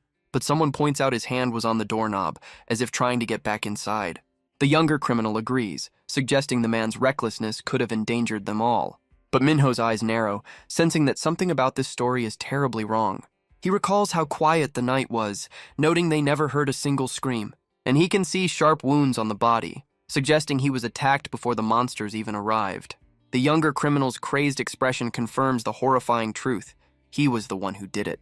The question hangs in the air, wondering who could have possibly done this. But Minho's friend warns him that now is not the time to play detective. He explains that even though no one is saying it out loud, a wave of suspicion is already sweeping through the entire group. And since this happened right after they arrived, they'll be the first ones blamed if they draw any attention to themselves. Their conversation is cut short as a man stumbles forward, calling for his brother. His face is a mask of pure, uncomprehending grief. He takes a few heavy, unsteady steps towards the door and collapses against the glass, calling out the name of his fallen brother. The grieving man presses against the glass, promising to open the door for his brother. But Gaeon-hoo steps forward, questioning his sanity for wanting to open the door. He calls it the stupidest choice he could possibly make right now. The grieving man turns, his eyes locking onto the criminal he's long suspected. He recalls how Gaeon-hoo has always looked at him and his brother with hatred, and his hand slowly closes around the handle of a hidden blade. The students can only watch in horror as the man notes how strong Gaeon-hoo looks. He pulls the knife, his face twisting into a deranged smile as he directly accuses the criminal. Jae-woo's expression remains cold and unreadable in the face of the accusation, and then a slow, sinister smile spreads across his face. He mockingly asks what the man will do, even if he was the one who did it. The grieving man snaps, lunging forward with his blade in a fit of pure rage. But Jae-woo sidesteps the clumsy attack with ease, leaving his opponent completely off balance. The students can only watch in horror as the confrontation turns violent. Minho's friend is completely stunned, his mind reeling from the sudden escalation. The grieving man is quickly overpowered, now kneeling on the floor before the criminal. Jae-woo looks down, offering a twisted compliment about his opponent's talent. The man can only stare back, his face a mask of pure, uncomprehending shock. He continues his taunt, saying he's talented at making the worst possible choices, and he follows up his words with a brutal, punishing strike. The grieving man slumps against the wall, knocked completely unconscious. Minho's friend and the student with glasses rush to his side, calling out his name. The student with glasses confirms he just passed out from the impact, a fact Minho's friend can clearly see. But Jae-woo just scoffs, mocking the man for being so weak after charging in with a weapon. Minho steps forward, questioning if Jae-woo's response was too extreme. The criminal just looks back with a sarcastic grin, questioning Minho's moral high ground. The student with glasses tries to explain that the man was overcome with grief for his brother. But Jae-woo twists his logic, sarcastically suggesting grief is an excuse for violence. Even the other students have to admit that while his words are cruel, his point isn't entirely wrong. But Minho insists that Jae-woo is completely missing the point of their argument. But Minho's question hangs in the air as an older woman asks Jae-woo if he really did it. Jae-woo just scoffs, sarcastically calling Minho a profiler for pinning a murder on him. His eyes narrow as he deflects the accusation, insisting that the newly arrived students are the most suspicious ones here. The elderly couple tries to defend them, arguing that they're just children, but the younger criminal chimes in, arguing that age doesn't matter in this world, and admitting he took his first life at 14. Minho's friend can only stare back, completely horrified by the casual confession. But the little girl Dabin steps forward, asking if that's really something to brag about. Jae-woo's face drains of all color, realizing his daughter has stepped into the confrontation. She looks annoyed, complaining that she turned her back for a second and her father is already causing trouble. He makes a flimsy excuse for his daughter's interruption, apologizing on her behalf. Yeonsu quickly steps in, urging everyone back inside before the blood attracts more monsters. He decides they'll retrieve the body later, once the area is secure. The grim silhouette of the fallen man remains pressed against the glass doors. Later, the students sit together, the weight of the night's events settling over them. Minho's friend rubs his head, overwhelmed by their impossible situation. But his eyes narrow as another, more pressing thought comes to mind. He realizes that ever since they arrived, the other survivors have been watching them with suspicion. The paranoia and fear of their new reality begins to overwhelm him. He turns to Minho, his expression grim as he tries to process it all. But the student with glasses reveals he saw something strange about the body outside. Soo-hyuk, resting nearby, asks him to elaborate on what he saw. He describes the purple veins and coagulated blood on the victim's face. So he looks over, asking what that could possibly mean. And Soo-hyuk calmly identifies the substance used as a specific anesthetic. The others can only look on, completely stunned by his sudden knowledge. He explains that an overdose of the drug has a very specific effect, causing the exact symptoms the student with glasses just described. The victim would have been paralyzed but fully conscious, unable to even scream for help. But the student with glasses points out the obvious question. How could he possibly know the specific drug just by looking? Minho's friend questions his certainty, asking if he's jumping to conclusions. But Soo-hyuk calmly insists that it's not just speculation. He explains that when the doctor was treating his leg, he caught a glimpse of something important. His eyes had drifted over to the doctor's open medical bag, and inside he saw a bottle of that exact drug. The student with glasses realizes the horrifying implication of his discovery. Soo-hyuk admits that while they need to be sure, the doctor is now their prime suspect. But his gaze then shifts, a new question forming in his mind. He asks what they're doing, as the other two students are seen cowering in fear. Soo-hyuk asks what's wrong, sensing a sudden shift in the atmosphere. His gaze drifts over to the student with glasses. The boy suddenly confronts them, asking if they were just talking about him. His face is a mask of paranoia, his eyes wide with suspicion. He continues his task, carefully disinfecting the wound on Soo-hyuk's leg. Soo-hyuk questions the repeated cleaning, but the student insists it's necessary to avoid infection. He notes that the wound is looking much better, crediting their quick first aid. But he can't let it go, pressing them again as Minho's friend nervously denies it. Soo-hyuk seems to drop the subject, though his expression remains unconvinced. His eyes narrow, a new and unsettling suspicion now directed at one of their own. The student with glasses stares at the doctor's bag, his mind racing with the horrifying implications. Soo-hyuk turns to the doctor, ready to confront him with his suspicions. But the student with glasses suddenly snaps, screaming that he can't take this anymore. His outburst ignites the fear in the room, as another man declares he's leaving this place for good. A mother quickly agrees, desperate to find a safer place for her own child. The man tries to take some of the food, causing the fragile piece to completely shatter. But the pastor's calm voice cuts through the rising panic, urging them to settle down. He stands before them all, suggesting this is merely a test of their faith. He warns that selfishness will only make their suffering last longer, and with a reassuring smile, he asks them to overcome this ordeal together. But the grieving man scoffs at the pastor's words, dismissing his faith entirely. His eyes are filled with a cold, simmering rage as he tells the pastor to leave him alone. The pastor just looks on with an unwavering, almost serene expression. He tries to offer comfort, promising that the man's brother is now in a better place. But his attempt to force a prayer is met with a tightly clenched fist. As another survivor tries to get his attention, the pastor remains focused on the grieving man. The man finally snaps, screaming at the pastor and challenging his belief in a god. An elderly woman tries to calm him down, but he angrily pushes her away. His outburst ignites the panic in the room, as another man declares he's leaving for good. And just like that, the fragile piece of the church completely shatters. But Yeon-soo steps forward, warning that a panicked rush will only draw more danger to them. He volunteers to go out alone and scout the area for any nearby monsters, ensuring the rest of them can leave safely once he gives the all-clear. A distraught mother begs him to check on Seowa High School, desperate for news about her child. Soo-hyuk recognizes the name of their school, but grimly reminds everyone that most of the students are likely already dead, his blunt words plunging the mother into despair. But the other students quickly jump in, insisting that many kids escaped just like they did. They try to offer her a sliver of hope, telling her not to worry. With his resolve hardened, Yeon-soo announces that he'll leave immediately. His expression is a mask of grim, unwavering determination. But Yeon-soo turns to the grieving man, Junho, asking him to come along. He suggests they go outside together to properly bury his brother. Junho can only agree, still completely lost in his grief. But the student with glasses worries that Yeon-soo could be in danger if he goes alone with the unstable man. Minho steps forward, insisting they should help since Yeon-soo brought them here, and volunteers to go with them. But the student with glasses grabs his arm, stopping him. He insists that he will be the one to go instead. He tells Minho that someone needs to stay behind and protect the others, especially since they still don't know what the doctor is capable of. He adds that he wants to see the situation outside for himself so they can make a better plan for what to do next. Minho's friend Seon-woo looks on with a worried expression. But the student with glasses just smiles, promising he'll be careful. Seon-woo suddenly steps forward, insisting that he should go too. Minho can only watch, his own concern growing. But So-hee tries to reassure him, pointing out that their friend is the smartest one in the group. She's confident he'll be fine as the three men head out into the night. Under the pale light of the full moon, the church stands as a silent, temporary sanctuary. But later that night, Minho lies awake, unable to find any rest.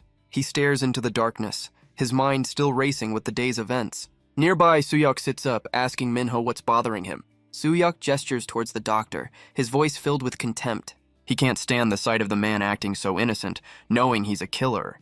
The hypocrisy of it all fills him with a cold, simmering rage.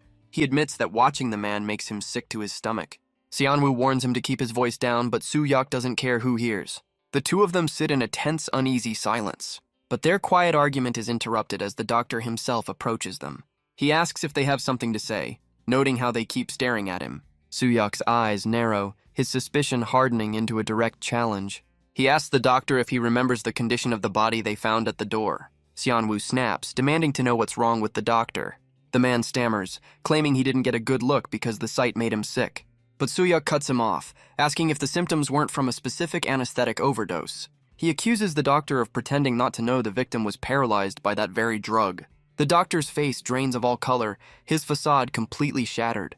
Soo-hyuk mocks his convincing performance, saying anyone would have believed his act.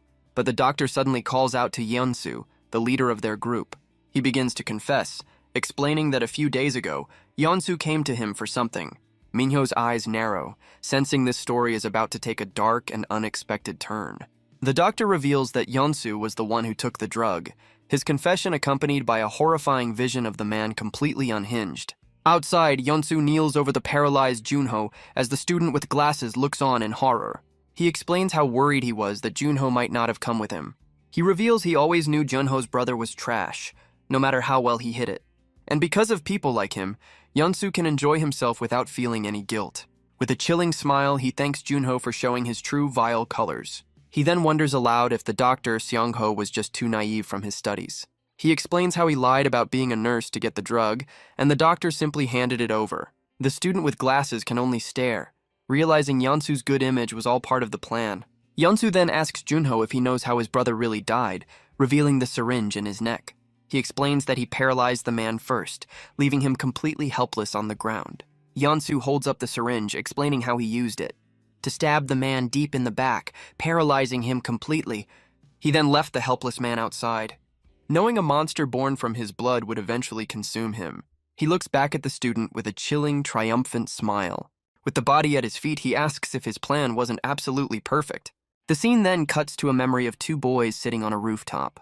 It's the student with glasses and the man who was just murdered, back when they were friends. He remembers their conversations, complaining about his friend's constant practice. And he recalls his friend explaining that his parents were rarely home, leaving him alone most of the time. The memory continues, with the murdered man looking over at his friend. He asks Seonwoo a question that's been on his mind for a while. He wonders why Seonwoo is even friends with someone like him.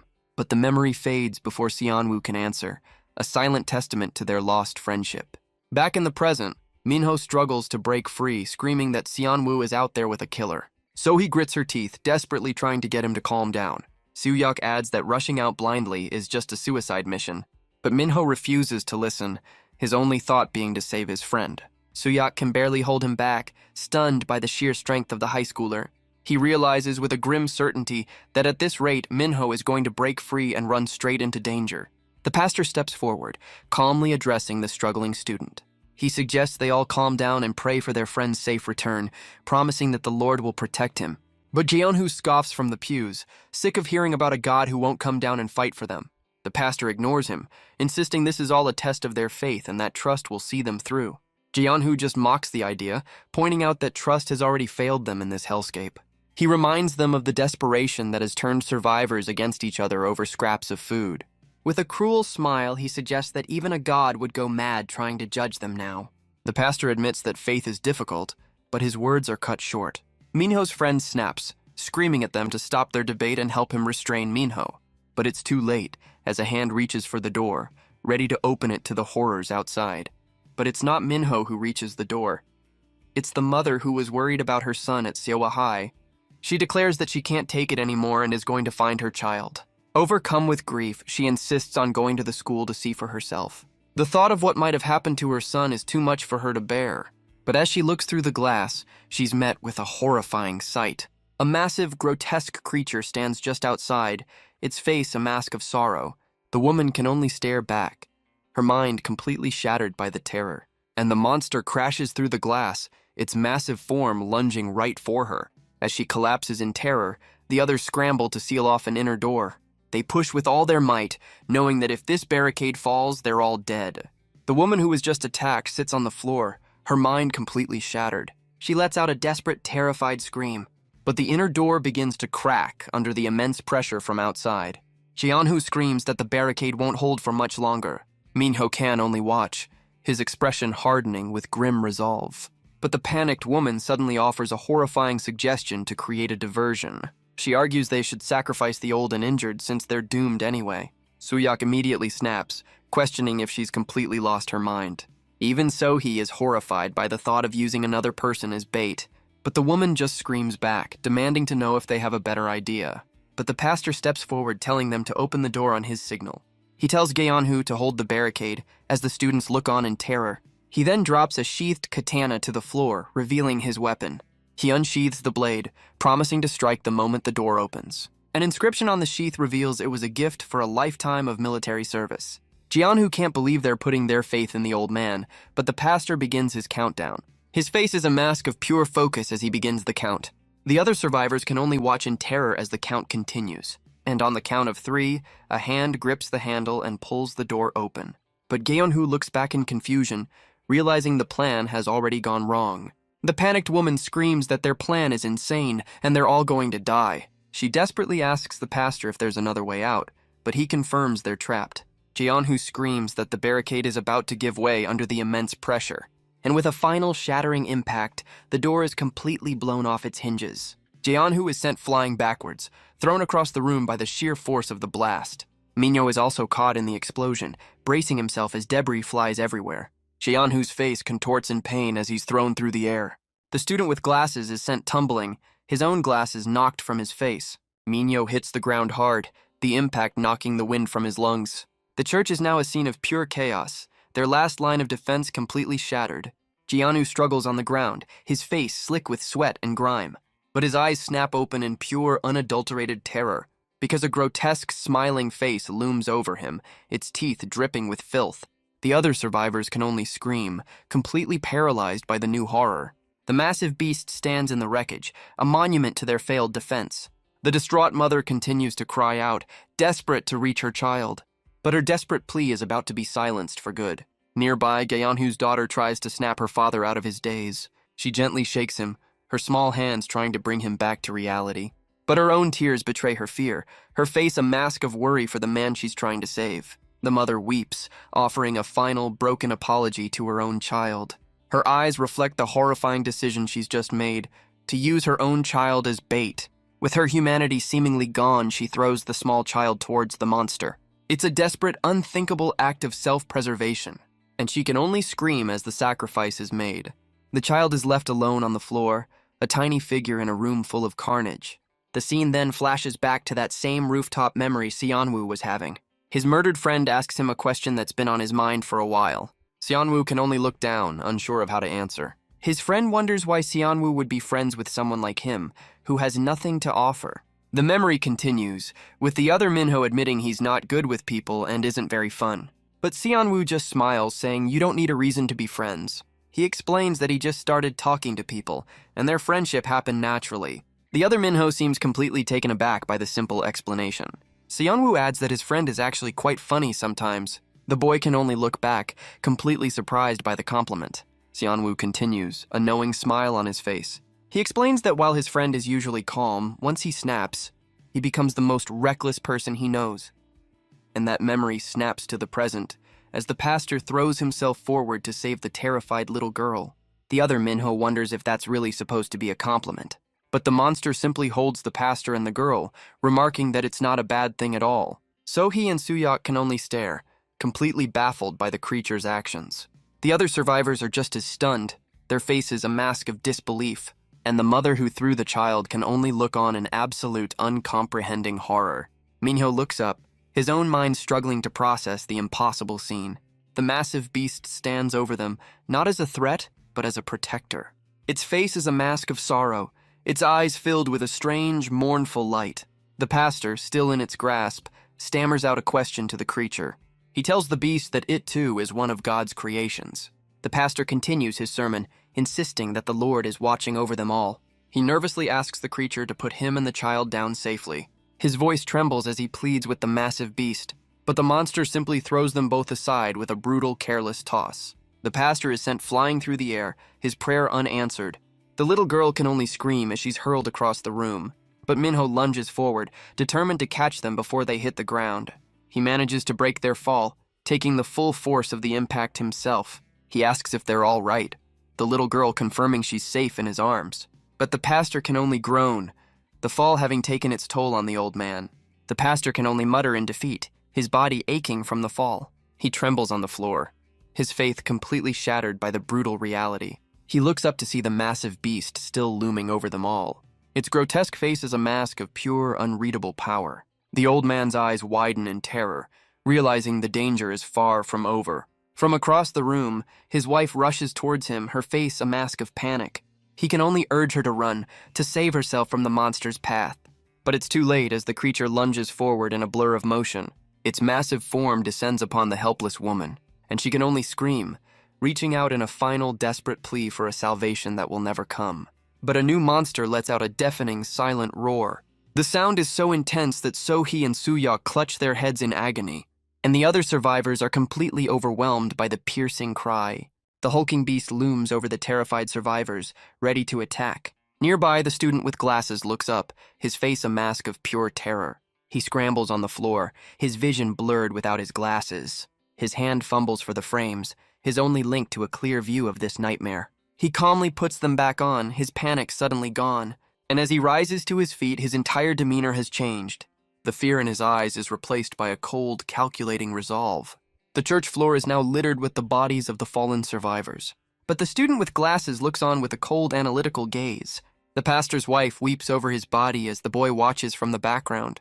He stands with a newfound confidence, his entire demeanor completely changed, and he calmly faces the massive beast that now stands before the cross. Tears stream down his face, but his expression is one of pure, unyielding resolve.